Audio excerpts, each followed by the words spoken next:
Welcome to I dream చర్చా with Kavitha. LGBTQ కమ్యూనిటీకి ఒక కన్సర్న్స్ కనిపిస్తున్నాయి భారతీయ న్యాయ వ్యవస్థలో. సరికొత్తగా వచ్చినటువంటి చట్టాల నుంచి మాకు రక్షణ ఏది అనేటువంటి ప్రశ్న ఈ మధ్య కాలంలో వినిపిస్తుంది. ఒకవైపు మన భారతదేశంలోనే మొట్టమొదటిసారిగా ఒక ఐఆర్ఎస్ ఆఫీసర్ తన జెండర్ చేంజ్ చేసుకుంటే దేశం ఒక సర్క్యులర్ని రిలీజ్ చేసింది, జెండర్ని యాక్సెప్ట్ చేసింది. At the same time Bihar government కూడా 3 ట్రాన్స్జెండర్ పర్సన్స్కి ఎస్ఐలుగా ప్రమోషన్ ఇచ్చింది. ఇదంతా ప్రోగ్రెసివ్గా మనం చూస్తూ ఉంటే, ఇంకోవైపు LGBTQ+ కమ్యూనిటీకి ఉన్నటువంటి కన్సర్న్స్, ఉన్నటువంటి భయాలు, ఆందోళనల్ని ఎందుకని అడ్రస్ చేయలేకపోతున్నారు? ఇదే ఒక సీరియస్ సబ్జెక్ట్, సెన్సిటివ్గా రెస్పాండ్ అవ్వాల్సినటువంటి అవసరం ఉంది. ఎట్ ద సేమ్ టైం స్ట్రాంగ్గా కూడా వాళ్ళకి సమాధానాలు రావాల్సినటువంటి అవసరం ఉంది. ఈ చర్చలో పార్టిసిపేట్ చేస్తున్నారు మనతో పాటుగా హైకోర్టు అడ్వకేట్ శ్రీకాంత్ చింతలా గారు, అలాగే ట్రాన్స్జెండర్ యాక్టివిస్ట్ రచన ముద్రబైన గారు, అలాగే విష్ణు తేజ ఉన్నారు. తను బాయ్స్ మీద జరుగుతున్నటువంటి సెక్షువల్ అటాక్స్ గురించి ఫైట్ చేస్తున్నారు. థ్యాంక్ యూ సో మచ్ అండి for coming to our studio. First Rachana garu, మీతో స్టార్ట్ చేస్తాను.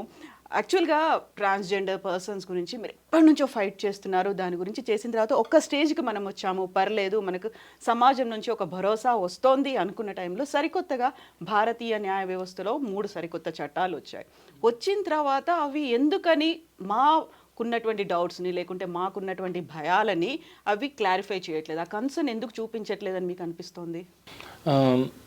ముఖ్యంగా చట్టసభల ద్వారా వచ్చిన ఏవైతే హిస్టారికల్ ల్యాండ్ మార్క్ జడ్జిమెంట్స్ ఉన్నాయో, NALSA versus Union of India 2014, నవతే జోహర్ 2018, ఆ తర్వాత అడల్టరీ మీద, ప్రైవసీ మీద, ఇవన్నీ ఇంటర్లింక్ ఉన్నాయి. యాక్చువల్గా ఇవన్నీ కూడా రాజ్యాంగంలో పొందుపరిచిన బేసిక్ ఏదైతే ఫ్రీడమ్స్ ఉన్నాయో, స్వేచ్ఛలు ఉన్నాయో, హక్కులు ఉన్నాయో ప్రతి సిటిజన్స్కి అవైలబుల్గా అయ్యేవి, అవి LGBTQI+ సమాజానికి అందేలాగా ఆ జడ్జ్మెంట్స్ ఉన్నాయి. యాక్చువల్గా దారి చూపిస్తున్నాయి. They are focusing that. But మాటికి చట్టసభలకు వచ్చేటప్పటికి వాటిని ఎలా నీరుగారుద్దాము, డైల్యూట్ చేద్దాము, రాజ్యాంగం ఇచ్చిన హక్కులు ఏవైతే ఉన్నాయో LGBTQI వాళ్ళకి ఈ జడ్జిమెంట్ ద్వారా వచ్చిన వాటిని మళ్ళీ తిరిగి తీసుకోవటం అనే ఒక రాజనీతి ఇందులో చాలా క్లియర్గా కనపడుతుందండి నాకు. ఎందుకని ఇలాంటి ఒక రాజనీతి అనేది ఒక వర్డ్ అనేది మీరు యూజ్ చేశారు? అలా ఎవరు వెనకాలన్నారు? ఈ కమ్యూనిటీని పట్టించుకోకపోవడానికి రీజన్స్ ఏంటని మీరు అనుకుంటున్నారు? పట్టించుకోవటం అంటే ఫస్ట్ నుంచి అనాదిగా కూడా పట్టించుకోలేదు. ఒక వివక్షత ఉంది, ఒక వ్యవస్థీకృతమైన హింస ఉంది. యాక్చువల్గా ఎప్పుడైతే జెండర్ హైరార్కీస్ ఉన్నాయో పితృస్వామ వ్యవస్థలో, వాటిల్లో ఒక జెండర్ కింద ఒక జెండర్ అణిగిమణిగి ఉండాలి. ఆ హింసని అలా వ్యవస్థీకృతం చేసుకుంటూ వచ్చారు. ఇప్పుడు చూసారా, పెళ్లి అనే ఒక వ్యవస్థని కూడా అందులో ఎంత హింస ఉందని ఆడవాళ్ళు మహిళా ఉద్యమం పోరాడి ట్రిపుల్ తలాక్ వరకు వచ్చేటప్పటికి మన జడ్జిమెంట్స్ చూడండి. యాక్చువల్గా అంటే ప్రతి ఒక్క కమ్యూనిటీలో ఉన్న ఆడవాళ్ళు కూడా ఈ పెళ్లి అనే దానిలో చాలా హింస ఉంది, దీన్ని డీక్రిమినలైజ్ చేయండి అనేసి మొత్తుకుంటే అది సుప్రీంకోర్టు కానీ వివిధ హైకోర్టులు కానీ చేశాయి. అలాగే LGBT కమ్యూనిటీ వాళ్ళు సేమ్ సెక్స్ ఏదైతే పిటిషన్ ఉందో, మ్యారేజ్ పిటిషన్ ఉందో, అందులో కూడా వాళ్ళు చెప్పారు, మమ్మల్ని జనరల్ ఏదైతే కప్పులు ఉన్నారో, సిస్జెండర్ కప్పులు ఉన్నారో వాళ్ళకన్నా తక్కువ చూపుతో, వివక్షతతో మమ్మల్ని చూస్తున్నారు సమాజంలో. చూడటం అనేది ఒకటి అయితే, ఆ చూడటం అనేది హింస దాకా వెళుతుంది మాతోటి.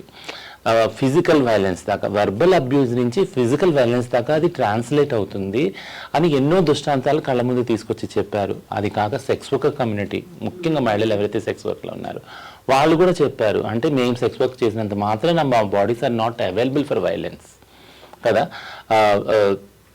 సో బుద్ధదేవ్ కర్మ సర్కార్ జడ్జిమెంట్లోనే అదే చెప్పింది సుప్రీంకోర్టు. ఏంటంటే మహిళలు సెక్స్ వర్క్ చేసినంత మాత్రాన అది ప్రొఫెషన్ కాకపోతే అది ప్రొఫెషనే. అందులో ఉన్న హింసని కూడా స్టేట్ అడ్రస్ చేయాలి, కన్సిడర్ చేయాలి, రిజిస్టర్ చేయాలి. వాళ్ళ ఫోటోలు కానీ వాళ్ళ వీడియోస్ కానీ వైరల్ చేయకుండా ఉండాలి. ఇవన్నీ కూడా ఇన్స్ట్రక్షన్స్ ఇచ్చినాయి. సో మాటికి రాజ్యాంగ పరమైన ఏదైతే ప్రిన్సిపల్స్ ఉన్నాయో వాటికి ఎప్పుడైతే కోర్ట్స్ స్టిక్ ఆన్ అయి ఉంటున్నాయో ఆ స్వేచ్ఛ స్వాతంత్రాలు అనేది అందరికీ రావాలి అని. బట్ చట్టసభలు మాత్రం తిప్పి మళ్ళీ మహిళల్ని, LGBT వాళ్ళని మళ్ళీ రీక్రిమినలైజ్ చేయడం. యూనివర్సల్గా ఒకటి ఉంది, అంటే నాన్ రిట్రోగేషన్ ఆఫ్ హ్యూమన్ రైట్స్ అని. యూనివర్సల్ డిక్లరేషన్ ఆఫ్ హ్యూమన్ రైట్స్లో అన్ని దేశాలు ఒక ఒప్పందం చేసుకున్నాయి ఏంటంటే మార్జినైజ్ కమ్యూనిటీకి ఇచ్చిన ఏవైతే స్వేచ్ఛలు కానీ హక్కులు కానీ కొన్ని చట్టాల ద్వారా చట్టసభల ద్వారా అవి మళ్ళీ ఆ ఇచ్చిన హక్కులు తీసుకునే హక్కు చట్టసభలకి లేదు, ఉండకూడదు అని చెప్పారు. బట్ ఈ ప్రయత్నం అటువైపే వెళుతుంది యాక్చువల్గా. సో విష్ణు తేజ, ఇప్పుడు ఉన్నటువంటి భారతీయ న్యాయ చట్టాలు, సరికొత్తగా వచ్చినటువంటి చట్టాల్లో లైంగిక దాడి, అత్యాచారం వీటికి సంబంధించి సరైనటువంటి ప్రస్తావన లేదు అనేది మీకు ఎందుకు అనిపిస్తోంది? గతంలో ఉందా? గతంలో ఇండియన్ పీనల్ కోడ్ యాక్ట్స్ అవన్నీ ఉన్నప్పుడు ఆ భరోసా కనిపించిందా మీకు? గతంలో ఏంటంటే ఎప్పుడైతే ఐపీసీ సెక్షన్ 377 ఏదైతే గతంలో ఉందో అది 2018 ఇందాక రచన గారు చెప్పినట్టుగా నవతేజ్ సింగ్ జోహర్ వర్సెస్ యూనియన్ ఆఫ్ ఇండియా కింద దాంట్లో హోమోసెక్షువాలిటీ అనేది క్రిమినల్గా ఉండబడింది గత 150 సంవత్సరాల క్రితంగా. అదొక బ్రిటిష్ కొలోనియల్లో. అక్కడ వేరే చాలా మంది వ్యక్తులు పిటిషన్ వేయగా ఆ పిటిషన్ నుంచి కూడా మనకు 2018 ఒక సుప్రీంకోర్టు ధర్మాసనం ఒక తీర్పు ఇచ్చింది. కన్సల్టింగ్ అడల్ట్స్ ఎవరైతే ఉంటారో, ఇద్దరు మగవారు కానీ ఇద్దరు ఆడవారు కానీ, ఎల్జిబిటిక్యూ ముఖ్యంగా హోమోసెక్షువాలిటీకి సంబంధించినటువంటి వ్యక్తులు కన్సల్టింగ్ అడల్ట్స్గా గుర్తించి వాళ్ళ మధ్యలో ఎటువంటి లైంగిక సంబంధాలు ఉన్నాయి అవి నేరం కాదు, అది అన్యాచురల్ కూడా కాదు అనేది ఒక హిస్టారిక్ జడ్జిమెంట్ ఇవ్వడం జరిగింది. కానీ ఐపీసీ 377 కేవలం స్వలింగ సంపర్కుల మీద మాత్రమే ఆ చట్టం కూడా లేదు. దాంతో పాటు ఎవరైతే మహిళలతోటి పీనో యానల్ గా ఇంటర్ కోర్స్ చేయడానికి ఉంటారో అది కూడా క్రిమినల్ చేయడం అనేది దాంట్లో ఒక క్లాస్ ఉంది. At the same time animals తో సెక్షువల్ యాక్టివిటీస్ చేసే దానికి ఒక క్లాస్ ఉంది. So at the same time non consensual గా ఏదైనా విత్ ఇన్ ద హోమోసెక్షువల్స్ లో కూడా నాన్ కన్సెన్షువల్ సెక్షువల్ యాక్టివిటీస్ జరిగినప్పుడు కూడా సేమ్ ఐపీసీ 377 మళ్ళీ వాళ్ళ మీద పెట్టేందుకు ఆస్కారం ఉంది. అయితే ఐపీసీ 377 ఉన్నప్పుడు ఏంటంటే అది సగం ఒక ఊరట కలిగించింది ఎల్జిబిటిక్యూ వ్యక్తులకి, మీరు అన్యాచురల్ వ్యక్తులు కాదు, కన్సెన్షువల్ సెక్షువల్ యాక్టివిటీస్ అనేది కూడా లీగల్ అనేది. కానీ ఎప్పుడైతే కన్సెన్షువల్ కాదో అక్కడ మళ్ళీ 377 ఉపయోగించాల్సింది. కానీ ఇప్పుడు కేవలం ఐపీసీ 377 మాత్రమే ఉపయోగపడేది. ఉదాహరణకు గే అయినా బైసెక్షువల్ అయినా మగవారి ఎవరైనా సెక్షువల్ వైలెన్స్ కానీ రేప్ కానీ అసాల్ట్కి కానీ గురైతే తిరిగి ఆ సెక్షన్ మీద ఫైల్ చేయడానికి ఉండేది, ఎందుకంటే అది నాన్ కన్సెన్షువల్ యాక్ట్ జరుగుతుంది కాబట్టి.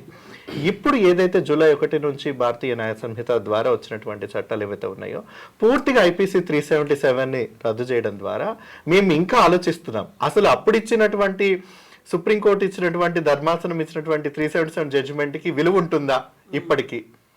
ఏ ఆధారం ప్రకారం మళ్ళీ మాకు ఎటువంటి అత్యాచారాలు జరిగినా కూడా అసలు ఏ విధంగా పరిగణలోకి తీసుకుంటారు? అసలు మొత్తం సెక్షన్నే తీసేసినప్పుడు అదొక బ్రిటిష్ కొలోనియల్ లా అనుకున్నప్పుడు కొత్తగా ఉన్నటువంటి భారతీయ న్యాయ సంహితకు సంబంధించినటువంటి ఏవి కూడా అటు ట్రాన్స్జెండర్ వ్యక్తులకు కానీ మగవారికి కానీ అలాగే జంతువులకు కానీ పాపం.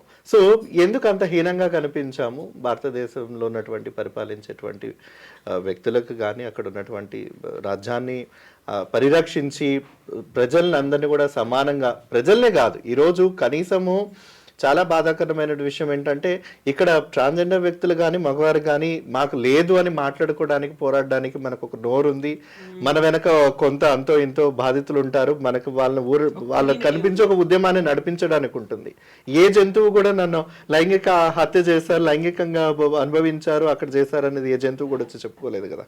కనీసం ఇంత అంటే ఈ దేశంలో ఎన్నో జంతువుల్ని కొన్ని అంటే ఇక్కడ ఉన్నటువంటి కొంత ఈ చట్టాలను తీసుకొచ్చిన వాళ్ళకు కూడా కొంత జంతు ప్రేమ కూడా ఉంది కొన్ని జంతువుల మీద. అలాంటప్పుడు అక్కడ కూడా వాటి మీద కూడా లైంగిక అత్యాచారాలు జరుగుతున్నట్టు కూడా మనం చాలా చోట్ల మనం గమనించాం. కానీ ఏ రోజు వాళ్ళకి అనిపించలేదా ఈ చట్టం కనుక ఐపీసీ 377 తీసేస్తున్నాము కంప్లీట్గా, ఏదైనా ఉందా ఈ మూగజీవాలకు కానీ ఇటువైన కానీ ఏదైనా రక్షించుకోవడం అనేది కూడా లేనప్పుడు, సరే ఎలాగో ఈ దేశంలో మగవారికి అత్యాచారం జరగదు అన్న ఒక ఆలోచనతోటి అక్కడ ఉన్నటువంటి వాళ్ళు ఉన్నారేమో, లేదా ట్రాన్స్జెండర్ వ్యక్తులకు పర్లేదులే అయినా పర్లేదు ఇటువంటి వ్యక్తులు అని సమాజంలో ఒక చిన్న చూపు ఏదైతే సమాజంలో ఉందో అది కూడా అక్కడ ఉన్నటువంటి ప్రభుత్వ ఉన్నతాధికారులకు కానీ ప్రభుత్వం తరపున ప్రజలను పాలించే వాళ్ళకు ఉందేమో. కానీ చాలా చాలా అయోమయ పరిస్థితిలో ఉన్నటువంటి పరిస్థితి. సో పట్టింపు లేకపోవడమా, లేకుంటే ఆలోచన అనేది లేదా? శ్రీకాంత్ గారు, మీరు దీన్ని ఎలా చూస్తున్నారు? కొత్త న్యాయ చట్టాలు వచ్చాయి, ఆ చట్టాలతో ఉన్నటువంటి ప్రభావం, దుష్ప్రభావం అనాలి, ఎందుకు ఇప్పుడు విష్ణు తేజ మాట్లాడినట్టుగా మా గురించి ఎందుకు పట్టించుకోలేదు, పర్లేదు క్వైట్ కామన్ థింగ్ అనుకుంటున్నారా? అసలు నెగ్లిజిబుల్ పర్సన్స్ అనుకుంటున్నారా? కమ్యూనిటీని కన్సిడర్ చేయాల్సిన అవసరం లేదనుకున్నారా? కవిత గారు ఇది ఏంటంటే మనకు 2018లో జడ్జ్మెంట్ వచ్చిన తర్వాత కూడా నవతేజ్ సింగ్ జోహర్ జడ్జ్మెంట్ వచ్చిన తర్వాత కూడా దాని ప్రాపగండా ఎలా జరిగిందో ఒకసారి మనం విశ్లేషించి చూస్తే ఎట్లా జరిగింది అంటే సేమ్ జెండర్ ఉన్న వాళ్ళు సెక్స్ చేసుకోవడానికి ఎటువంటి అభ్యంతరం లేదు ఇంతవరకే. అంతే ఉంది. ఇంతవరకే అది కూడా 2018 దాకా వెయిట్ చేయాల్సి వచ్చింది. సో ఎట్లా అయిపోయింది అంటే ఓకే కన్సెన్షువల్ సెక్స్ ఇద్దరు చేసుకుంటే తప్పలేదు, సేమ్ జెండర్ వాళ్ళు చేసుకుంటే తప్పలేదు అనే దగ్గరనే ఆగిపోయారు. సెకండ్ పోర్షన్ ఇగ్నోర్ చేశారు. అంటే సెకండ్ పోర్షన్ అంటే ఇది చూడండి, ఆర్టికల్ 14, 15 రెండు మనం కంపేర్ చేసి చూస్తే 2 ఫోల్డెడ్ ఉంటుంది ఆర్టికల్ 14లో. అదేంటి అంటే నేను మీకు లాంగ్వేజ్ కూడా నేను చదివి చెప్దామని చెప్పేసి రెడీగా ఓపెన్ చేసి పెట్టాను. అంటే ఈ ఆర్టికల్ 14, ఆర్టికల్ 15 రెండు కలిపి ఎందుకు చదవాలి అంటే ఆర్టికల్ 14లో మీకు 2 ఫోల్డెడ్ ఎలా ఉంటుంది అంటే డిస్క్రిమినేషన్ అనేది only based on sex, religion, race, caste, region దేని మీద కూడా ఉండకూడదు. ఆర్టికల్ 14 ఏం చెప్తుంది లాంగ్వేజ్లో, state shall not deny to any person equality before the law or the equal protection of the laws. ఇక్కడ ఒక దగ్గర ఏమో లా అని వాడారు, ఇది సరళమైన భాషలో అందరికి అర్థం కావడం చెప్తున్నా. ఈక్వాలిటీ బిఫోర్ లా, చట్టం ముందు అందరూ సమానమే. సెకండ్ పోర్షన్ చూడండి, ఇది చాలా ఇంట్రెస్టింగ్ పోర్షన్, ఇది వైలేట్ చేస్తుంది. The equal protection of the laws within the territory of India. అంటే ఇది ఏంటి అంటే ఎలా అర్థం చేసుకోవాలి అంటే ఒక దగ్గర లా అని ఇంకో దగ్గర లాస్ అని ఎందుకు అన్నారంటే ఇప్పుడు ఒక ఇంట్లో ఒక పిల్లవాడికి 10 ఏళ్ళు ఉన్నాయి, ఇంకొకరికి 30 ఏళ్ళు ఉన్నాయి. ఇద్దరు పేరెంట్స్కి కొంచెం లేట్గా డెలివరీ అయింది అనుకుందాం ఎగ్జాంపుల్.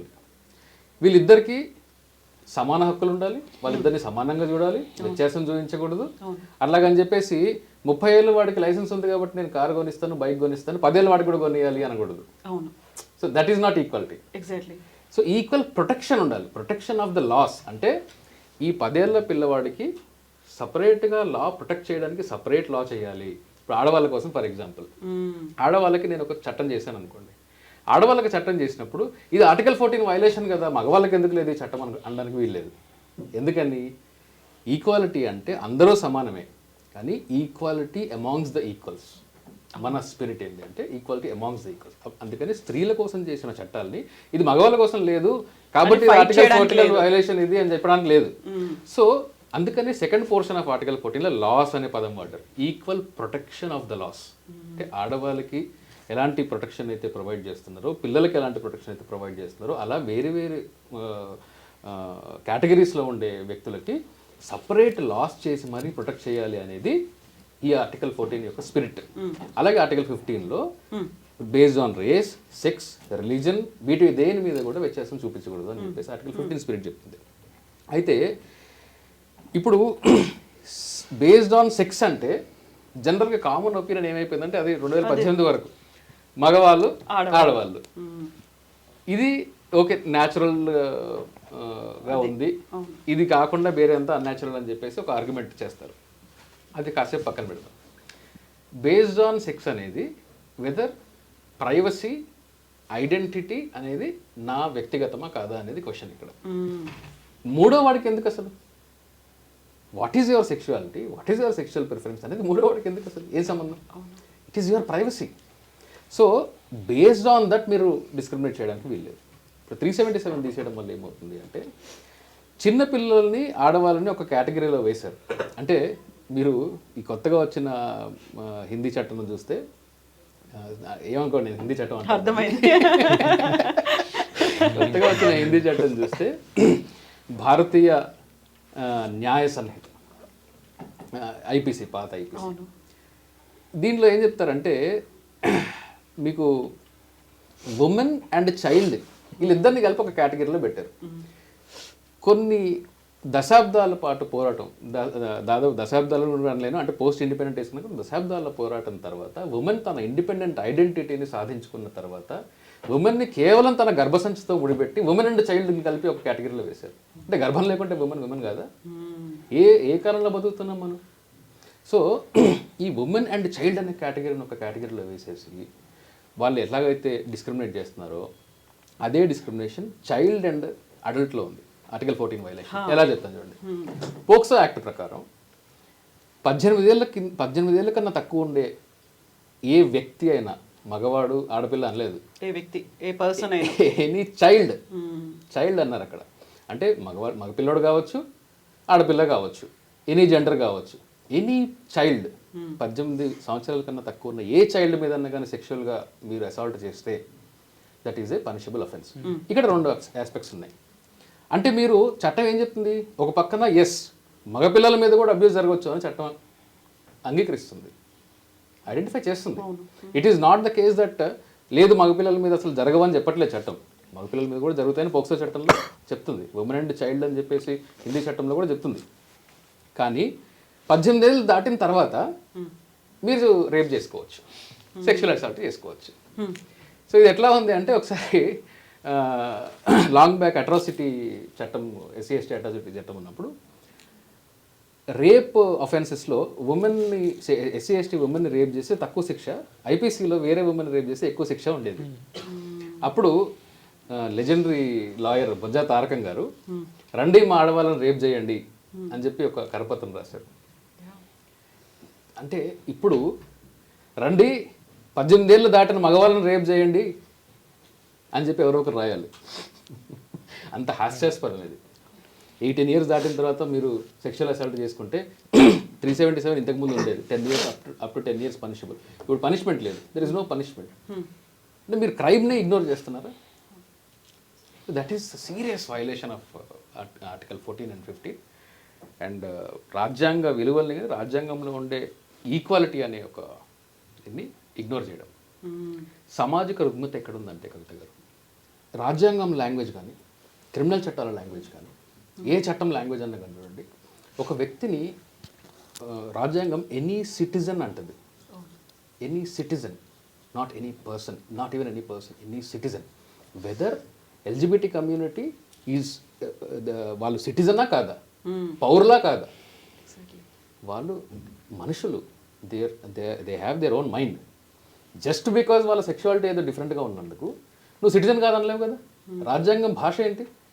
ఏ సిటిజన్ని కూడా, ఏ పౌరుణ్ణి కూడా వ్యత్యాసించి చూడకూడదు, డిస్క్రిమినేట్ చేయకూడదు. సో వెదర్ LGBT కమ్యూనిటీ పౌరులా కాదా అనే ప్రశ్న నేను అడుగుతున్నాను.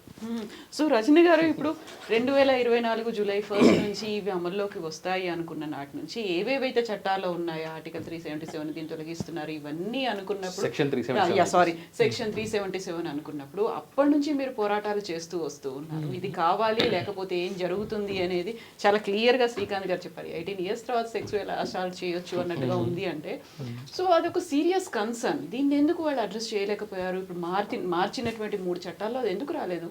ఎందుకంటే జెండర్ బైనరీ ఏదైతే స్టీరియో టైపింగ్ ఉందో అది, ఆ భావజాలం పితృస్వామ్య వ్యవస్థలో అది పాలసీలోకి, లాలోకి వచ్చేస్తుంది.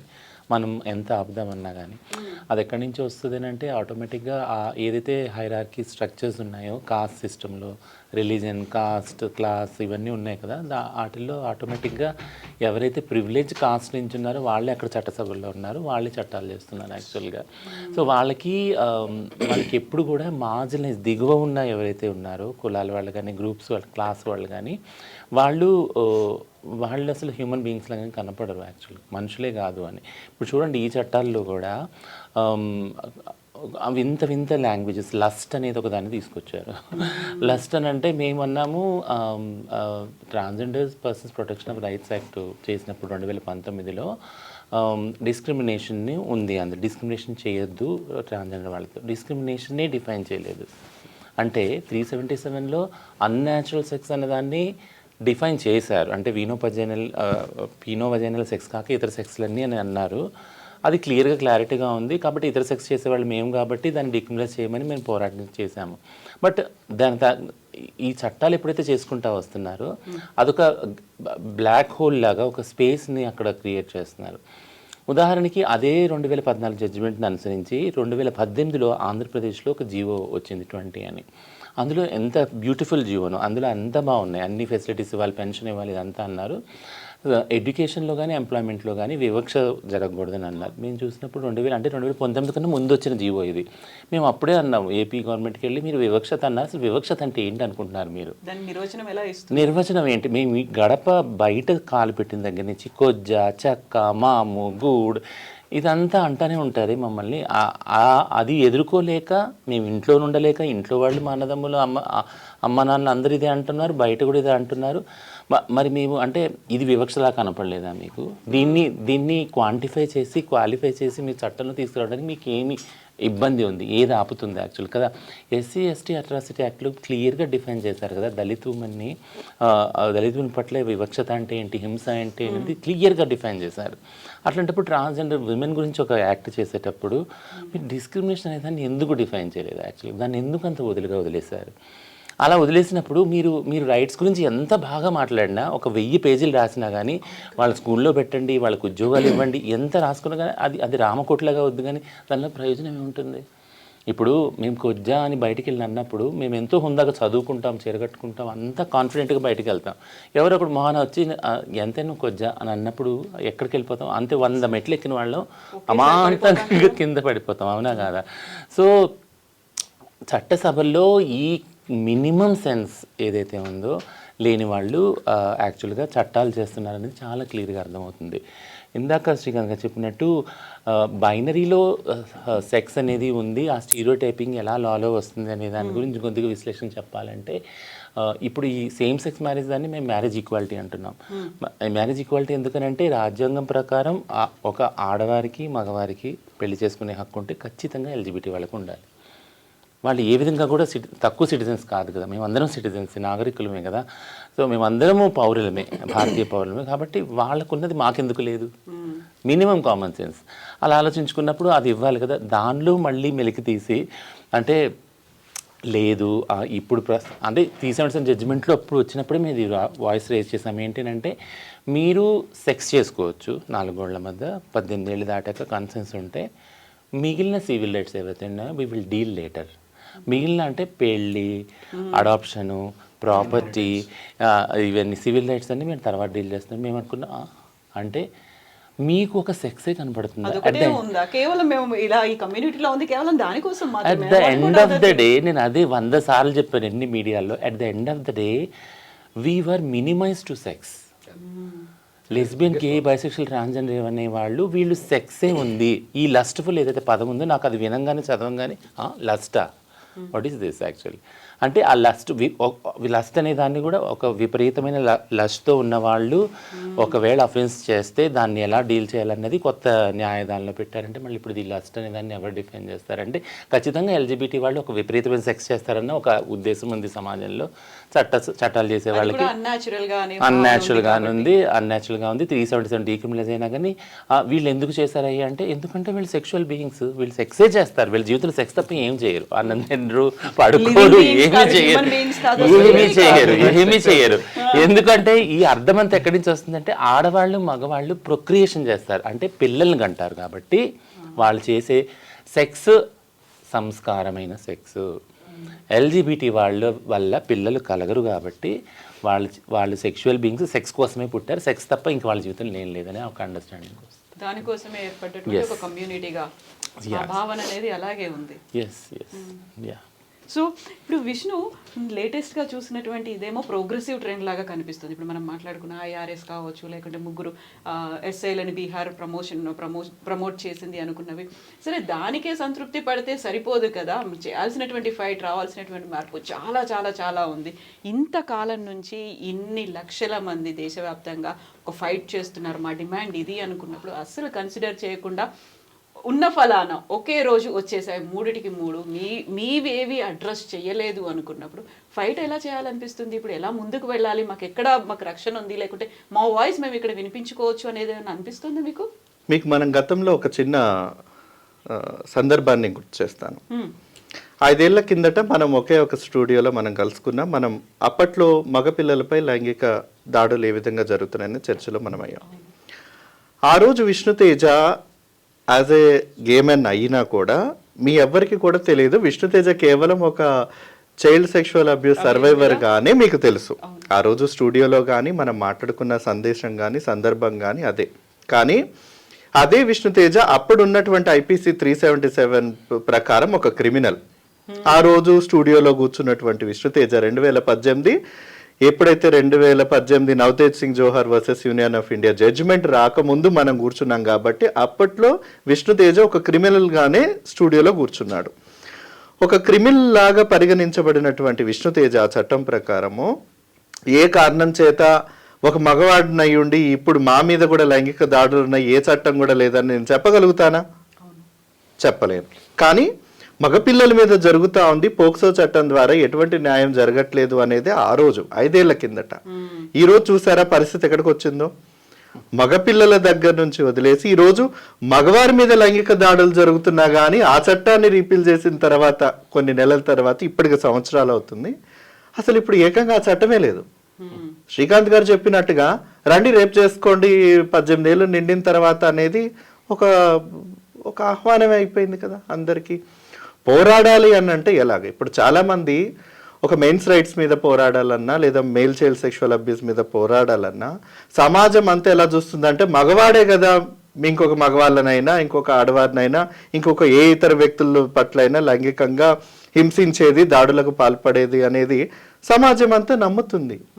కానీ అది కేవలం స్టాటిస్టిక్స్ వరకు పరిమితం అయిపోతే ఎలా? ఉదాహరణకు 2007 ఉమెన్ అండ్ చైల్డ్ మినిస్ట్రీ అప్పట్లో చేసినటువంటి మేల్ చైల్డ్ సెక్షువల్ అబ్యూస్ చిల్డ్రన్కి ఎంత శాతం ఉందని అంటే అప్పట్లో 54% మగపిల్లలకు ఉంది, 52% ఆడపిల్లలకు ఉంది. అంటే 2% మగపిల్లలకి ఎక్కువ ఉంది. అప్పుడు చేసినటువంటి సర్వే ప్రకారం 2007లో.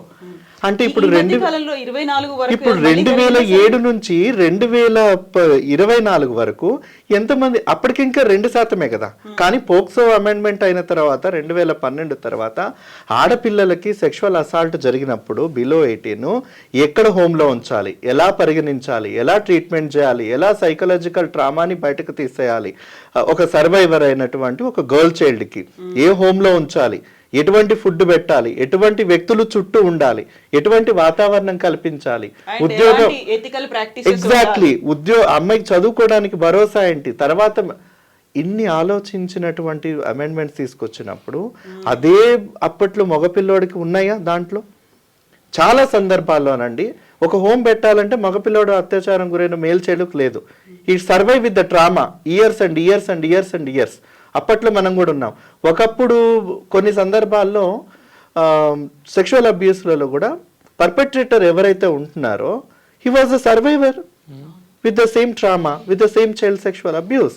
ఒకప్పుడు నన్ను అలాగే చేశారు కదా, ఇప్పుడు నేను ఇలా చేస్తే తప్పేంటి? నా గురించి ఎవరైనా ఆలోచించారా? నా గురించి ఎవరైనా, నా బాధ ఎవరైనా విన్నారా? నా కోసం ఏమైనా రక్షణ ఉందా? ఎవరైనా మాట్లాడగలుగుతారా? అసలు నేను ఎవరికి చెప్పుకోలేనటువంటి ఆవేదన నాలో ఉంది కదా అని ఇప్పటికీ చాలా మంది మగవారు ఎవరైతే చైల్డ్ సెక్షువల్ అబ్యూస్ ఎదుర్కొన్నారో వాళ్ళందరికీ ఈ క్షణం కూడా వాళ్ళు ఎదుర్కొంటున్నటువంటి ప్రశ్న అలాగే కంటిన్యూ అవుతుంది కదా.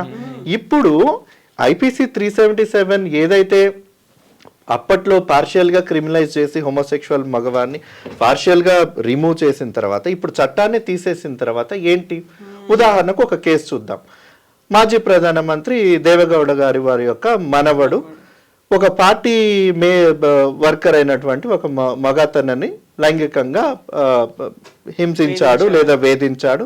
దానికి సంబంధించి ఆయన మిగతా వారి పట్ల ఏదైతే హింసకు పాల్పడ్డాడో ఆ వీడియోలు ఎలాగైతే ఉన్నాయో ఇవి కూడా అలాగే ఉన్నాయి కాబట్టి ఎఫ్ఐఆర్ ఫైల్ అయింది. అది కూడా ఐపీసీ 377 కిందట. ఇప్పుడు ఈ జూలై 1వ తారీఖు నుంచి ఐపీసీ 377కే వ్యాలిడిటీ లేదు. ఇప్పుడు శ్రీకాంత్ గారు చెప్పినట్టుగా 10 సంవత్సరాల కఠిన కారాగార శిక్ష నాన్ బెయిలబుల్, ఆ సెక్షన్ ప్రకారం అనుభవించాలి. మరి ఆయన అనుభవిస్తాడా? ఒకవేళ అదే కేసు కనుక ఇప్పుడు ఇప్పుడు అసలు కేసే లేదు. అంటే మీరు అన్నట్లుగా పోరాడాలి అని నన్ను అనుకున్నప్పుడు మగవారికి అసలు ఏమీ కాదు, మగవారే అందరికి లైంగిక దాడులు పెట్టే వాళ్ళు అనుకుంటున్నప్పుడు ఇవాళ అదే మగవాళ్ళకి అనేక రకమైనటువంటి అదర్ జెండర్స్, ఉదాహరణకు ఒక ఉమెన్, మీకు ఒక ఉదాహరణ చెప్తాను. బొంబాయిలో ఒక మేల్ కొలీగ్ ఒక ఫీమేల్ కొలీగ్ నువ్వు నాకు శారీరక సుఖాలు గనక అందించకపోతే నువ్వే నన్ను ఉల్టా రేప్ చేసావని నీ వైఫ్ నేనే చెప్పేసేస్తాను, నీ మీదనే నేను రేప్ కేసు చేస్తానంటే ఆయన ఎవరికి చెప్పుకోవాలో తెలియక ఉరేసుకున్నాడు, కంప్లైంట్ లెటర్ రాసి, సూసైడ్ నోట్ రాసి. అలా సెన్సిటివ్ గా ఉన్నటువంటి మగవారు ఈ దేశంలో ఉన్నారు. లెక్కలకు కనిపించలేదు కాబట్టి వాళ్ళు ఇటువంటి హింసని ఎదుర్కోవట్లేదు అనేది అనుకోవడం అనేది ఏ సమాజంలో మనం బ్రతుకుతున్నామో మనం అందరం ప్రశ్నించుకోవాలి. ఇప్పుడు లెక్కలే అని అనుకుంటే 2007లో మగపిల్లలే పర్సంటేజ్ ఎక్కువ ఉంది కదా, మరి ఈ రోజు వరకు ఈ ప్రభుత్వం ఏం చర్యలు తీసుకుంది? మళ్ళీ ఇంకోసారి అలాంటి లెక్కలు ఏమైనా వచ్చాయా? ఏమి రాలేదు. నేను ఆ తర్వాత మీరు అన్నారు ఏం పోరాడారంట, ఆ తర్వాత నేను ప్రతి సంవత్సరం నేను ministry of women and child తో పాటు national commission of child commission కూడా రిప్రజెంటేషన్ ఇస్తే మా దగ్గర బడ్జెట్ లేదు. బడ్జెట్ దేనికుంది, దేనికుంది, ఎందుకుంది? ఇదే ప్రశ్న. బడ్జెట్ లేదు, దేనికుంది మరి బడ్జెట్? సో శ్రీకాంత్ గారు, విష్ణు ఇప్పుడు ఒక బెస్ట్ ఎగ్జాంపుల్ తీసుకొచ్చారు ప్రజ్వల్ రేవణ్ణకి సంబంధించి. అదే జూలై 1 తర్వాత అయితే కేసే కాకపోయేది అసలు. జూలై 1 తర్వాత రేపు చేసుకోవచ్చు, చెప్పాను కదా నేను ఇందాకే. అప్పుడు కేసు కూడా లేదు, ఎఫ్ఐఆర్ ఉండవు, ఏముండదు. రుజువులు ఇలాంటి సాక్ష్యాలు తీసుకెళ్లి చూపించినా they can't do anything. There is no provision. ఏముంటది, జనరల్ అసాల్ట్ 3 నెలల శిక్షలు, 1000 రూపాయలు ఫైన్, 3 నెలల నుంచి సంవత్సరం వరకు శిక్ష, ఇలాంటివి ఏదో ఉన్నాయి. అది కూడా ఎక్కడ ఇంజరీస్ అయి ఉంటే, ఫోర్స్ అయి ఉంటే, రాంగ్ఫుల్ కన్ఫైన్మెంట్ చేశాడు, ఇలాంటి వాటి మీద కానీ సెక్షువల్ అబ్యూస్ మీద కాదు. ఇక్కడ ఏంటంటే మానసికత ఏంటంటే దీని వెనకాల ఒక ఎప్పటి నుంచి ఉండే ఆర్గ్యుమెంట్ ఇది. రేప్ అంటే ఒక స్త్రీని పురుషుడు చేయగలుగుతాడు, పురుషుడిని స్త్రీ చేయలేదు అనేది ఒక కామన్ గా ఉండే ఒక అండర్స్టాండింగ్. అంటే ఏంటి అంటే వీళ్ళ మైండ్ లో రేప్ అనగానే మగాడు స్త్రీని చేసేది, స్త్రీ మగాడిని చేయలేదు. మగాడు మగాడిని చేయొచ్చు అని పోక్సో చట్టం కూడా చెప్తుంది. ఒక స్త్రీ కూడా మగపిల్లవాడిని, చిన్నపిల్లవాడిని సెక్షువల్గా అబ్యూస్ చేయొచ్చు అనేది పోక్సో చట్టం ఒప్పుకుంటుంది. ఈ మేజర్ అవ్వగానే ఇది ఎలా మారిపోతాయో నాకైతే అర్థం కావట్లేదు. మరి ఇట్స్ వెరీ డేంజరస్. అంటే ఆ మైండ్ సెట్ ఏదైతే ఉందో, అట్లీస్ట్ మీకు సోషల్ ప్రెజుడిసెస్ ఉండొచ్చు, మీ రిలీజన్ ఒప్పుకోకపోవచ్చు, మీ అండర్స్టాండింగ్ ఒప్పుకోకపోవచ్చు, మీ స్టేటస్లో మీరు ఇవన్నీ ఒప్పుకోకపోవచ్చు. క్రిమినాలజీ ఒప్పుకోకపోవడం ఏంటండి, ఇది ఎక్కడ ప్రపంచంలో ఎక్కడ చూడలేదు నేను ఇది. సో ఇది అక్కడే కాదు, మగవాళ్ళ మీద ఇంకొక డిస్క్రిమినేషన్ ఏంటంటే, ఇక విష్ణు చెప్పినప్పుడు గుర్తొచ్చింది నాకు, ఇలాంటి కేసెస్ మేము చాలా చూస్తాం. అంటే నన్ను అప్రోచ్ అయ్యి అడిగిన వాళ్ళు కూడా ఉన్నారు, ఈ పలానా ఉమెన్ నన్ను ఇలా బ్లాక్మెయిల్ చేస్తుందండి, ఏం చేయాలి అని. ఎలా ప్రొసీడ్ అవ్వాలి, తనను బ్లాక్మెయిల్ చేస్తుంది, నాకేమో ఇప్పుడు నేను ఏదన్నా తను అడిగిన డిమాండ్ ఫుల్ఫిల్ చేయకపోతే నాకు థ్రెట్ ఉంది, నన్ను నేను ఎలా ప్రొటెక్ట్ చేసుకోవాలి అనేది అడిగారు. కొన్ని సందర్భాల్లో నేను వాళ్ళని ప్రొటెక్ట్ చేసిన సందర్భాలు ఉన్నాయి. అయితే ఇక్కడ రేప్ డెఫినేషన్లో కేవలం స్త్రీ అండ్ తన జెనిటల్స్, పీనస్ ఓరల్గా మౌత్లో పెట్టడము, ఇలాంటి డెఫినేషన్స్ ఏదో ఉన్నాయి. అయితే ఈ రీసెంట్గా మీకు లాస్ట్ ఫ్యూ ఇయర్స్లో జరిగిన కేసెస్లో ఏంటంటే, నమ్మించి పెళ్లి చేసుకుంటాను అని చెప్పి తనతో సెక్షువల్గా ఇన్వాల్వ్ అయిన ఒక మగవాడు పెళ్లి చేసుకోను అన్న తర్వాత అతని మీద రేప్ కేసు పెట్టేవాళ్ళు. 420 రెడ్ విత్ 376. ఇది ఏమయ్యేది అంటే, ఈ రిలేషన్షిప్లో ఉన్న వాళ్ళు బ్రేకప్ అయిన తర్వాత చాలా సంవత్సరాలు బాగానే ఉంటారు. నేనే బోల్డ్ కేసులు చేశాను. చాలా సంవత్సరాలు బాగానే ఉంటారు. ఆ తర్వాత ఏమవుతుందంటే, వాళ్ళిద్దరికి ఏదో బ్రేకప్ అయ్యి గొడవ పడి ఏదో జరిగిన తర్వాత ఈ అమ్మాయి వెళ్ళి వాడి మీద రేప్ కేసు పెడుతుంది. ఇది కరెక్ట్ కాదు. ఇద్దరు కన్సెన్షువల్గా ఒక రిలేషన్షిప్లో ఉన్న తర్వాత that doesn't come under rape అని చెప్పి supreme court, Bombay high court landmark judgments ఉన్నాయి. మన తెలంగాణ హైకోర్టు, ఏపీ హైకోర్టు కూడా దాన్ని సమర్థించలేదు. ఇప్పుడు ఏం చేస్తారంటే, కొత్త చట్టంలో పెళ్లి చేసుకుంటాను అని చెప్పి సెక్షువల్గా ఇన్వాల్వ్ అయిన మగవాళ్ళని మాత్రం శిక్షించడానికి 10 ఏళ్ల వరకు సపరేట్గా ప్రావిజన్స్ తీసుకొని వచ్చి కొత్త హిందీ చట్టంలో పెట్టారు. కానీ ఒకవేళ ఉమెన్ తనని మోసం చేసి వెళ్ళిపోతే, నేను పెళ్లి చేసుకోను అని, అక్కడ వల్నరబుల్ ఎవరు ఉన్నారు, వాళ్ళని ఎందుకు కన్సిడర్ చేయలేదు? అక్కడ ఇంకోటి లేదు మళ్ళీ. అంటే మీకు అందరికీ కూడా ఉండే, అంటే స్త్రీల పట్ల నాకు ఉండే గౌరవం అన్నీ దృష్టిలో పెట్టుకొని మరీ చెప్తున్నాను, మీరు నిరభ్యంతరంగా మగవాళ్ళని మోసం చేయండి, చట్టం మిమ్మల్ని శిక్షించదు. ఇది రెండో స్ట్రాంగ్ స్టేట్మెంట్. నిజంగా ఇదే రియాలిటీ. 18 years దాటిన తర్వాత సెక్షువల్ అసాల్ట్ చేయొచ్చు Yeah, comedy గా ఉంది ఇది. ఎగ్జాక్ట్లీ. అంటే ఎందుకు కన్సిడర్ చేయట్లేదు అని. రాజ్యాంగం ఏమో ఈక్వాలిటీ పాటించండి, ఈక్వల్ ప్రొటెక్షన్ ఇవ్వండి అని చెప్తుంది. ఎక్కడ ఈక్వాలిటీ ఉంది? రేపు జెండర్ న్యూట్రల్ కాదని సుప్రీంకోర్టు చెప్పింది. ఎక్కడ ఈక్వాలిటీ ఉంది? సో రచన గారు, ఇప్పుడు ఒక ఫ్యామిలీ రన్ చేసుకుంటున్నారు, లేకుంటే మ్యారేజ్ అయింది, ఆ తర్వాత జరిగే సెక్షువల్ అసాల్ట్స్ గురించి వీటి గురించి మాట్లాడుకున్నప్పుడు లివ్ ఇన్ రిలేషన్లో ఉండేది కూడా ఇలాగే అవుతుంది. ఆ టైంలో చాలా వరకు మోసపోవడం అనేది ఉంటుంది. వాళ్ళు సంపాదించిన ఆస్తి అంతా తీసుకుంటారు, లేకుంటే ఎటు ఫ్యామిలీకి కాకుండా చేస్తారు, రోడ్డున పడేస్తారు. ఇవన్నిటిని కూడా కన్సిడర్ చేయలేదు కదా? చేయలేదు, ఎగ్జాక్ట్లీ చేయలేదు. అంటే అది అనాథగా వ్యవస్థీకృతం అయిపోయింది. అటు ఆ హింస మీరు చెప్పేది ఏదైతే ఉందో, ఇప్పుడు మనం సివిల్ రైట్స్ అనుకున్నాం కదా, ఆ దారిలో అయితే డిస్కషనే జరగలేదు. లా ఆ ఏరియాని చాలా డ్రైగా వదిలేసింది. సార్ అన్నట్టు శ్రీకాంత్ గారు మగవాళ్ళని ఇప్పుడు రేపు చేస్తారు. మేము 2016లో ఎప్పుడైతే బిల్లు వచ్చిందో ట్రాన్స్జెండర్ బిల్లు, అప్పుడే చెప్పాము అందులో 2 years నాన్ బెయిలబుల్ అఫెన్స్ని పెట్టారు. అంటే ట్రాన్స్జెండర్ వాళ్ళ మీద ఎటువంటి హింస చేసినా కానీ 2 సంవత్సరాలే అనమాట. అంటే అది బెయిలబుల్, స్టేషన్ బెయిల్ ఇచ్చేయచ్చు దానికి. అప్పుడు మేము క్యాంపెయిన్ చేసాం సార్ చెప్పినట్టు. సరే ఇప్పుడు మీరు ఆడవాళ్ళు చేయకండి, మీకు అంతకన్నా తక్కువ శిక్ష పడుతుంది, ట్రాన్స్జెండర్ ఆడవాళ్ళు వాళ్ళని చేయండి, కాబట్టి మీకు శిక్ష లేదు, 2 సంవత్సరాలు మీకు బెయిల్ కూడా. మేము ఎంత భయపడ్డామంటే, అంటే ఈ డిస్కౌంట్ అంటే ఇది ఎక్కడి నుంచి వస్తుంది? అదొక డిస్కౌంట్ మీరు ఎలా ఇవ్వగలుగుతున్నారంటే, అక్కడ జరిగింది హింస ఎలాగా, ఇక్కడ జరిగింది హింస కాదు ఎలాగా. బాడీస్ని అంత దారుణంగా, అంటే మా జీవితాల్లోకి వచ్చి మా టైంని, మా మనీని, మా ఫీలింగ్స్ని ఇవన్నీ వాడుకొని వెళ్ళిపోయే ఆ స్వేచ్ఛ, మీరు దాన్ని కంట్రోల్ చేయకుండా వాళ్ళని ఎలా అలా వదిలేసారు, లూజ్గా వెళ్ళనిచ్చారు యాక్చువల్గా. అంటే ఇప్పుడు మేము కేసు పెట్టినా పలానా వ్యక్తి వచ్చాడు మగవాడు కానీ ట్రాన్స్మెన్ అయితే ఆడవాళ్ళు, మేము రిలేషన్షిప్లో ఉన్నాం, మాకు ఇంత లాస్ అయింది, ఇదంతా కంపెన్సేషన్ చేయండి అంటే, లేదండి 2 years లేదా ఒకళ్ళు సెక్షువల్ వైలెన్స్ చేస్తారనుకో ఫర్ ఎగ్జాంపుల్, వీటిలన్నిటికీ కూడా కట్టకట్టి 2 సంవత్సరాలు బెయిలబుల్ది మీరు ఆ సెక్షన్ పెడతారు.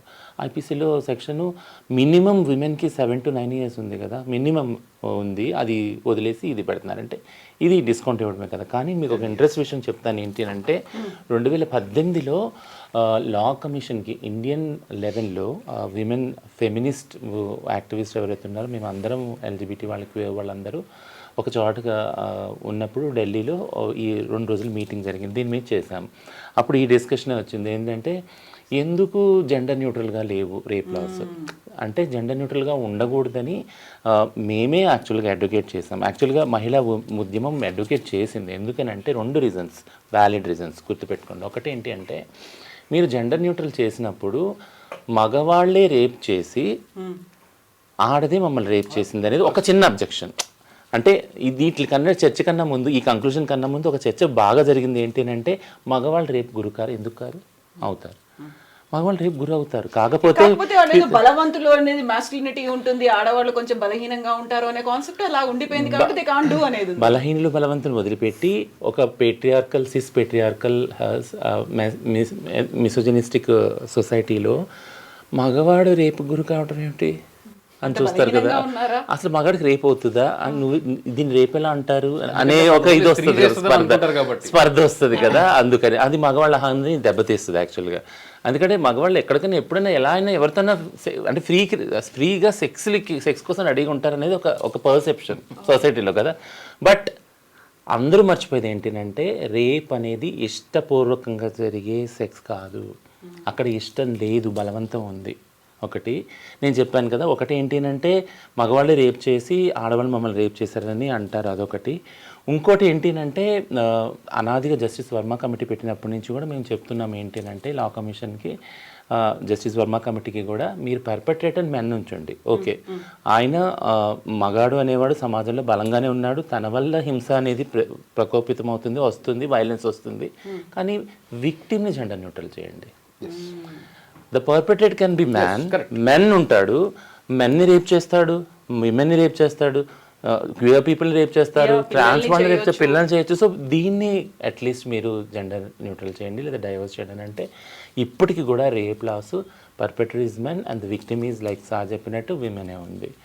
సో నేను చెప్పేది ఏంటి అంటే, ఇది చెప్పి ఎండ్ చేస్తాను, కంక్లూడ్ చేస్తాను ఏంటంటే, బాడీకి సంబంధించిన ఈ యాక్ట్ ఏదైతే ఉందో, అంటే ఒకరికి ఇష్టం లేదు ఒకరికి లేదు అన్నది పాలసీ లెవెల్లో ఎలా ట్రాన్స్లేట్ అవుద్దని మనం డిస్కషన్స్ వైపు సాగాలి. ఎందుకంటే ఆ లా చేసే వాళ్ళకి మేల్ ఫీమేల్లోనే ఇరుక్కొని ఉన్నారు వాళ్ళు. బట్ రేప్ అనేది పరిస్థితుల వల్ల అవుతుంది. పొద్దున్న ఒక రిపోర్ట్ జర్నలిస్ట్ నాకు ఫోన్ చేసి బాంబే నుంచి నాకు ఏం చెప్పారంటే, ఐసీసీ కమిటీస్ ఉన్నాయా తెలంగాణలో? లేవండి. పోలీస్ స్టేషన్లో లేవన్నాను నేను. దాని గురించి ఏమైనా పని చేస్తున్నారంటే, లేదండి మాకు ఒక కమిటీ ఉంది, మేమైతే యాక్టివిస్టులు అందరం గట్టిగా పనిచేస్తున్నాం, ఎక్కడ వైలెన్స్ అయినా అన్న.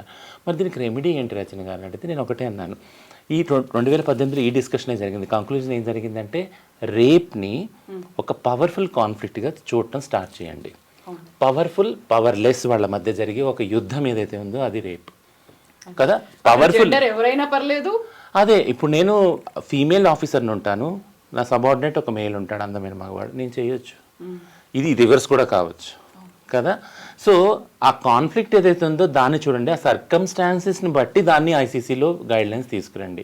అప్పుడు ఏమవుతుంది, ఇప్పుడు జరుగుతున్నది ఏంటి అంటే, రేప్ జరిగినప్పుడు ఐసీసీలో ఏదొక మార్గంలో ఆ రేప్లో ఇన్వాల్వ్ అయిన వాళ్ళ తాలూకు మనుషులు వెళ్ళి చేరిపోతారు. అక్కడ వెతుక్కొని వెళ్ళి చేరిపోతారు. అట్ ద ఎండ్ విక్టిమ్కి జడ్జిమెంట్ రాదు. కొన్ని సంవత్సరాల వరకు ఆ కేసు నడుస్తుంది, ఉద్యోగం లేదు, శాలరీ లేదు, ఇవంతా బాధ ఉంది. సొసైటీలో ఏమని చెప్పుకోవాలి అనేది ఒకటి వస్తుంది కదా, అది కూడా వస్తుంది.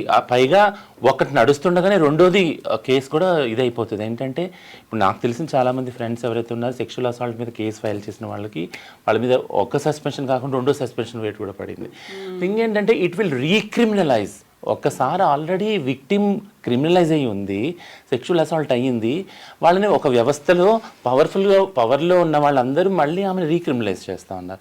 సో మీరు గైడ్ లైన్స్ రీవిక్టిమైజ్ అవుతున్నారు. సో మీరు గైడ్ లైన్స్ చేసేటప్పుడే సర్కమ్స్టాన్షియల్ ఎవిడెన్స్ ఏదైతే ఉందో దాన్ని బట్టి గైడ్ లైన్స్ ఫ్రేమ్ చేసి ఆ పవర్ స్ట్రక్చర్స్లో ఎవరైతే దాన్ని డీవియేట్ చేయగలరో జస్టిస్ని వాళ్ళు లేకుండా చేసి ఆ విక్టిమ్కి న్యాయం చేకూర్చండి అనే డిస్కషన్స్ తీసుకొచ్చామన్నమాట. ఇది జరిగింది. ఇది ఎందులో జరిగిందంటే సెక్షువల్ హెరాస్మెంట్ యాక్ట్ ఏదైతే ఉందో దాన్ని పాలసీ రూపంలో విమెన్ మూవ్మెంట్ అంతా మొత్తం ఫస్ట్ పాలసీ లెవెల్లో అడిగారు. చట్టాన్ని అడగలేదు. చట్టాన్ని అసలు ఫస్ట్ అడగలేదు. మాకు ఇది పాలసీ లెవెల్లో మేము ట్రై చేస్తాం, ఆఫీసెస్లో, స్కూల్స్లో, పోలీస్ స్టేషన్లో, ఇక్కడ ఇది వర్క్ అవుతుందా లేదా అని. ఏది వర్క్ అవుతుంది, ఇది వర్క్ అవ్వట్లేదు. అప్పుడు వాళ్ళని అంతా కాన్సన్ట్రేట్ చేసి ఇది యాక్ట్ అండి, సమగ్రమైన చేయండి. స్టిల్ ఆ యాక్ట్ ఇంప్లిమెంటేషన్ అయితే రాదు. అది జనరల్ బైనరీలోనే ఉంది, డైవర్స్ కూడా లేదు. సో థింగ్ ఏంటంటే మనం ఇప్పటి నుంచి సెక్షువల్ వైలెన్స్ని it's not to the bodies. ఇప్పుడు చట్టాలన్నీ అది బాడీ కన్ఫైన్ చేస్తున్నాయి. కొత్త ఈ 3 ఏవైతే చట్టాలు ఉన్నాయో బాడీ బాడీ బాడీ బాడీ అనే మాట్లాడుతున్నారు వాళ్ళు. అంటే ఇప్పుడు ఇది ఈ క్లాజ్ ఏదైతే ఉందో, ఈ సెక్షన్ ఏదైతే ఉందో ఏంటి, జెండర్ న్యూట్రల్ విమెన్ మూవ్మెంట్ ఏదైతే అడల్టరీది ఉందో జడ్జిమెంట్ కొన్ని సంవత్సరాలు పోట్లాడారు దాని వెనుక. అడల్టరీ తేవటానికి అంటే భార్య భర్తల మధ్య వేరే పురుషుడు ఒకవేళ ఉంటే కనుక, సంబంధం ఉంటే ఆ పురుషుణ్ణి క్రిమినలైజ్ చేయండి, ఆ కారణం చూపి భర్త విడాకులు ఇవ్వచ్చు. ఇది చట్టం యాక్చువల్గా. జడ్జిమెంట్ వచ్చేటప్పటికి 2018లో ఏమైందని అంటే, లేదు ఆ పురుషుడు అంటే వాళ్ళ కన్సెన్స్తోనే అయింది కదా ఆ అమ్మాయితోటి, మరి ఆ పురుషుడు మేజర్లు మరి ఆ అబ్బాయిని ఎందుకు చేయటము, ఈ కారణం చూపించి భర్త అయితే ఇవ్వచ్చు డైవర్స్, ఆ అబ్బాయిని మళ్ళీ క్రిమినలైజ్ చేయకుండా. అంటే వ్యవస్థలో మళ్ళీ తిరిగి అడల్టరీ అనేది గ్రౌండ్స్ ఫర్ డివోర్సే కానీ అది క్రిమినలైజ్డ్ కాదు. సో బట్ ఇందులో మేజర్ పర్సన్స్ మధ్యలో జరిగిన ఒక సెక్షువల్ యాక్ట్ ని కన్సెన్షువల్ గా జరిగేదండి. మీరు కావాలంటే దాని స్పౌస్ వాళ్ళు భర్త కానీ భార్య కానీ గ్రౌండ్స్ ఫర్ డివోర్స్ చేసుకోవచ్చు, కానీ క్రిమినలైజ్ చేయదు. ఎందుకంటే ఆ చట్టంలో ఉండే సీరియస్ ఒక ప్రాబ్లం ఏముండిందంటే, స్త్రీని పురుషుడి యొక్క బానిసగా చూసేది ఆ చట్టం. అందుకని ఆ ఉమెన్ ని అంటే ఆబ్జెక్టిఫై చేసి women is property of men అనే టైప్లో ఉండేది. అందుకనే దాన్ని సుప్రీంకోర్టు దాన్ని అన్కాన్స్టిట్యూషనల్ అని చెప్పడం జరిగింది. అట్లాగే అడల్టరీ అనేది డీక్రిమినలైజ్ అయింది. సో ఇందులో జెండర్ న్యూట్రల్ తీసుకోవచ్చు. ఇప్పుడు ఇందులో జెండర్ న్యూట్రల్ అంటున్నారంటే ఎల్జిబిటీ వాళ్ళకి ఏం చూపిస్తున్నారంటే, ఇది చూడండి ఇది అడల్టరీని జెండర్ న్యూట్రల్ చేసాం, ఇందులో మీరు బెనిఫిట్ అంటే మీరు పెళ్ళే ఇవ్వలేదు, మేము ఇంకా అడల్టరీ దాకా ఎక్కడ వెళ్ళాం మేము కదా. See actually we have not bought the టికెటే కొనలేదు మేము ట్రైన్ ఎక్కడానికి. మీరు ఎక్కడో మీరు తిరుపతిలో అడ్డు దొరుకుద్ది అంటే ఎలా చెప్పండి. అవును కదా. అంటే ఇంకోటి ఇందాక నేను చెప్పిన దానిలో సీరియస్గా ఎల్జిబిటీ కమ్యూనిటీ అనగానే సెక్స్ కాకుండా మనిషిని మీరు ఎప్పుడైతే చూడగలుగుతారో అప్పుడే చట్టం న్యూట్రల్ అవుతుంది. మీరు కేవలము మీ మైండ్స్లో ఉండే చెత్త మొత్తం ఉంది, కేవలం ఎల్జిబిటీ కమ్యూనిటీ అనగానే వీళ్ళు 24/7 సెక్షువల్ యాక్టివిటీ చేయడానికి పుట్టారనే ఒక అవుట్డేటెడ్ మైండ్ సెట్లో ఉన్నారు. You see the citizen behind you know, ప్రతి ఒక్క వ్యక్తిలో పౌరుని చూడండి, వ్యక్తిని చూడండి, ఆ వ్యక్తి యొక్క మానసికతను చూడండి, ఆ వ్యక్తి యొక్క ఇంటెన్షన్స్ని చూడండి, ఇంటెలిజెన్స్ని చూడండి. మీకు కేవలం సెక్స్ని మాత్రం చూస్తారు వీళ్ళు. అది ప్రాబ్లం ఇక్కడ. సో ఫండమెంటల్ అండర్స్టాండింగే ఉండదు. సో ఇప్పుడు లైంగిక దాడుల ప్రస్తావన అనే దానికి సంబంధించి నిర్వచనాలు మారాలి. At the same time LGBTQ+ కి సంబంధించినటువంటి ఒక భరోసా, వాళ్ళు ఏదైతే మిస్ అవుతూ వస్తున్నారో, ఏదైతే భయపడుతున్నారో, ఎస్ మీరు భయపడాల్సిన అవసరం లేదు, ఇది మీకు సెక్యూర్డ్గా ఉంచుతుంది, ఒక ప్రొటెక్షన్ ఇస్తుంది అనేది ఎంతకాలం పడుతుంది అనుకుంటున్నారు? మళ్ళీ రీరైట్ చేస్తారా, దానికి యాడ్ చేస్తారా? అంటే దీనిలో చాలా ప్రెజుడిసెస్ ఉన్నాయండి. మతం అడ్డం వస్తుంది, సమాజంలో పేరుకుపోయిన రుగ్మతలు అడ్డొస్తాయి, వాళ్ళు పెద్దవాళ్ళు చెప్పిన మాటలు అడ్డొస్తాయి, చాలా అడ్డొస్తాయి వీటికి. అయితే సమాజం యాజ్ ఎ హోల్ మారాల్సిన అవసరం ఉంది. ఎంతకాలం పడుతుంది అంటే దానికి నా దగ్గర ఆన్సర్ లేదు. మోడర్నైజేషన్, ఇప్పుడు ఇంటర్నెట్ లైఫ్లో మనం ఇక్కడ మొబైల్లో కూర్చొని ప్రపంచంలో ఎక్కడెక్కడ ఏం జరుగుతుంది, అమెరికాలో ఏం జరుగుతుంది, లండన్లో ఏం జరుగుతుంది, మనం ఇక్కడ ఒక క్లిక్ ఆఫ్ బటన్తో కనుక్కోగలం. వాళ్ళందరూ ఎంత ప్రోగ్రెస్ అయ్యి ఉన్నారు, మనం ఇంకా ఎక్కడ ఏం ఆలోచిస్తూ ఉన్నాము అని చెప్పేసి మీరు చూడండి. చిన్న ఉదాహరణ, మనం ఎంత వెనకలేక ఉన్నామని. అబ్సినిటీ అంటే మీరు వల్గర్ యాక్ట్, ఒక సెక్షువల్ యాక్ట్ కానీ, లేకపోతే బట్టలు ఇప్పేసి నేను దీనిలోకి వెళ్ళిపోతాను, సమాజంలోకి వెళ్ళిపోతాను, రోడ్డు మీదకి వెళ్ళిపోతాను అంటే అబ్సినిటీ ఈజ్ అన్ అఫెన్స్. అంటే ఏమంటున్నారు, మీరు ప్రైవేట్గా బట్టలు ఇప్పొచ్చు, పబ్లిక్లో వచ్చి న్యూసెన్స్ క్రియేట్ చేయకూడదు, అబ్సీన్ యాక్ట్ చేయకూడదు. అంటే దిస్ ఈజ్ ప్రైవేట్ యాక్ట్ అనేది చట్టం అంగీకరిస్తుంది. అంటే నీ సెక్షువాలిటీ అనేది నీ ప్రైవేట్ యాక్ట్. సో నీ ప్రైవేట్ యాక్ట్, 4 గోడల మధ్యలో జరిగే ప్రైవేట్ యాక్ట్ బేస్ చేసుకొని నువ్వు దాన్ని వ్యత్యాసం ఎలా చేస్తావు వ్యక్తుల మధ్యలో? It is a private affair. అంతే, అందరికీ అది ప్రైవేట్. అంతవరకే, అందరికీ ప్రైవేట్ అది. You do something or you don't do something, it is private. మూడో వాడికి ఒపీనియన్ ఉండాల్సిన అవసరం లేదు. ఎలాగైతే ఇద్దరు వ్యక్తులు కలిసి పెళ్లి చేసుకుంటానంటే మూడో వాడి ఒపీనియన్ అక్కర్లేదు చట్టానికి. అమ్మా నాన్న ఇవన్నీ only condition is they should be measures, అంతే, ఓన్లీ కండిషన్ మెజర్స్. సో వాళ్ళు ఇది ఒక యాంగిల్. అయితే క్రిమినలైజేషన్ చేయకపోవడానికి అంటే నేను ఆ రూమ్లోకి ఎప్పుడు వెళ్తుంది చట్టం? ప్రైవేట్ స్పేస్లో, నాది ప్రైవేట్ స్పేస్ అండి, నేను ఒక సెక్షువల్ యాక్టివిటీ చేస్తున్నాను, ప్రభుత్వం వచ్చి చూడడానికి లేదు, మీ మతం వచ్చి చూడడానికి లేదు, ఎవరు వచ్చి చూడడానికి లేదు, కానీ ఆ 4 గోడల మధ్యలో నన్ను విక్టిమైజ్ చేస్తే మాత్రం నీ చట్టం వచ్చి నన్ను కాపాడాలి. ఎగ్జాక్ట్లీ, అవును. ఆ 4 గోడల మధ్యలోకి కేవలం చట్టం రాగలిగింది నేను విక్టిమ్ అయినప్పుడు మాత్రమే. అయినప్పుడు నేను రాను అంటున్నారు వీళ్ళు. కానీ 4 గోడల మధ్యలో నువ్వు ఏం చేయాలని మాత్రం చెప్తారు. అవును కదా, అక్కడ బాధితులకు ఉండేటువంటి రక్షణ అనేది ఎలా ఉంటుంది అనేది విష్ణు ఎలా అనిపిస్తోంది? ఇలాంటిదంతా ఈ సినారియో ఆల్మోస్ట్ రక్షణ ఒక మంచి పాయింట్ మీరు మాట్లాడారు. ఇప్పుడు universal declaration of human rights ఏం చెప్పింది? ఎవరైతే మనుషులు ఈ భూప్రపంచం మీద ఉన్నారో వాళ్ళందరూ ఒక ఈక్వాలిటీ, ఒక డిగ్నిటీతో ఉండాలి. At the same time discrimination based on sex, race, reason, religion, ethnicity, sexual orientation, gender identity, వీటన్నిటికీ ఎక్కడ ప్రపంచం అంతా ఎక్కడ ఉన్నా కానీ దీని పట్ల ఏ ఒక్క వ్యక్తి కూడా బేస్డ్ ఆన్ దిస్. మన దేశంలో, మన రాజ్యాంగంలో ఆర్టికల్ 15 ప్రకారము సెక్స్ ఉంది, రేస్ ఉంది, రిలీజన్ ఉంది, కాస్ట్ ఉంది, కానీ జెండర్ ఉందో లేదో నాకు తెలియదు. ఒకవేళ జెండర్ డిస్క్రిమినేషన్ ఏదన్నా ఉంటే మళ్ళీ అది కేవలం ఆనాటి డెఫినేషన్లు కాబట్టి అవి కేవలం మహిళలకి పురుషులకు మధ్యలో వర్తిస్తాయి ఆ జెండర్ డిస్క్రిమినేషను. 2014 తర్వాత కాబట్టి ట్రాన్స్జెండర్స్ వ్యక్తులను గుర్తించారు కాబట్టి మేబీ ఇప్పుడు ఆ జెండర్ డిస్క్రిమినేషన్ కింద కన్సిడర్ చేస్తున్నారో లేదో మనకి తెలియదు అప్పుడు జడ్జిమెంట్లు వచ్చిన తర్వాత. సెక్షువల్ ఓరియంటేషన్ అన్న ప్రస్తావనే లేదు కదా కాన్స్టిట్యూషన్, దాంట్లో ఆర్టికల్ 15లో లేదు కదా. ఈ ప్రశ్న ఎక్కడొచ్చిందనంటే 2009 ఎప్పుడైతే ఎల్జిబిటి తరపున నాచ్ ఫౌండేషన్ వాళ్ళు ఢిల్లీ హైకోర్టులో పిటిషన్ వేశారో అప్పుడు వచ్చింది. ఏం చూసుకొని ఇవ్వాలి ఈ హోమోసెక్షువల్స్కి 377 రీపీల్ చేసి వాళ్ళకు స్వలింగ సంపన్నులకు ఒక హక్కును ప్రసాదించాలంటే ఏం చేయాలి, ఏం చట్టాన్ని చూసి చేయాలి అన్నప్పుడు వచ్చినప్పుడు సరే మీరు అన్నట్టుగా సెక్స్ ఏంటది, biological sex, male and female. సరే, ఆర్టికల్ 14 ఏం చెప్తుంది? Equality before law. ఆర్టికల్ 19 ఏం చెప్తుంది? ఆర్టికల్ 21 ఏం చెప్తుంది? ప్రొటెక్షన్ ఆఫ్ లైఫ్ అన్నప్పుడు మరి ఆ ప్రొటెక్షన్ ఆఫ్ లైఫ్లోకి మేమెవరం రామా? ఎందుకు వ్యక్తులుగా సిటిజన్స్ గా కన్సిడర్ రామా? అవి చూసి మాత్రమే మనకు 2018లో వచ్చినటువంటి ఇది. ఎందుకనంటే సెక్షువల్ ఓరియంటేషన్ లేదు కదా, అందుకని మేము ఏ విధంగా తీర్పిస్తామన్నప్పుడు దాన్ని తవ్వి తోడి తీసి ఆహా ఈ మూల నుంచి అన్న వస్తే బాగుంటుందన్న ఉద్దేశంతో అప్పుడు అరే నిజమే కదా, అది లేకపోయినంత మాత్రాన బేస్డ్ ఆన్ సెక్స్ వాళ్ళని ఎలా డిస్క్రిమినేట్ చేస్తాం? ఒక మగవారి వ్యక్తి అయినా ఇంకొక ఆడ వ్యక్తి అయినా ఇంకొక వ్యక్తిని ఇష్టపడుతున్నారు, ప్రేమిస్తున్నారు, వాళ్ళతో వాళ్ళు ఏదైనా బంధాన్ని పెట్టుకోగలుగుతున్నప్పుడు ఆర్టికల్ 24(1) ప్రకారము ప్రొటెక్షన్ అనేది ఉండాలి కదా. వీళ్ళని డిస్క్రిమినేట్ చేస్తే ఎట్లా? IPC 377 కింద వీళ్ళని లోపలేసి 10 సంవత్సరాలు కారాగారంగా వీళ్ళని వేసి హింసించి క్రూరించి చేస్తే ఎలాగా అనేది ఆలోచించి జడ్జిమెంట్ వచ్చింది. కానీ ఇప్పుడున్నటువంటి పరిస్థితుల్లో ఆ కన్సెంట్ అనేది ఎవరికి ఉండాలి?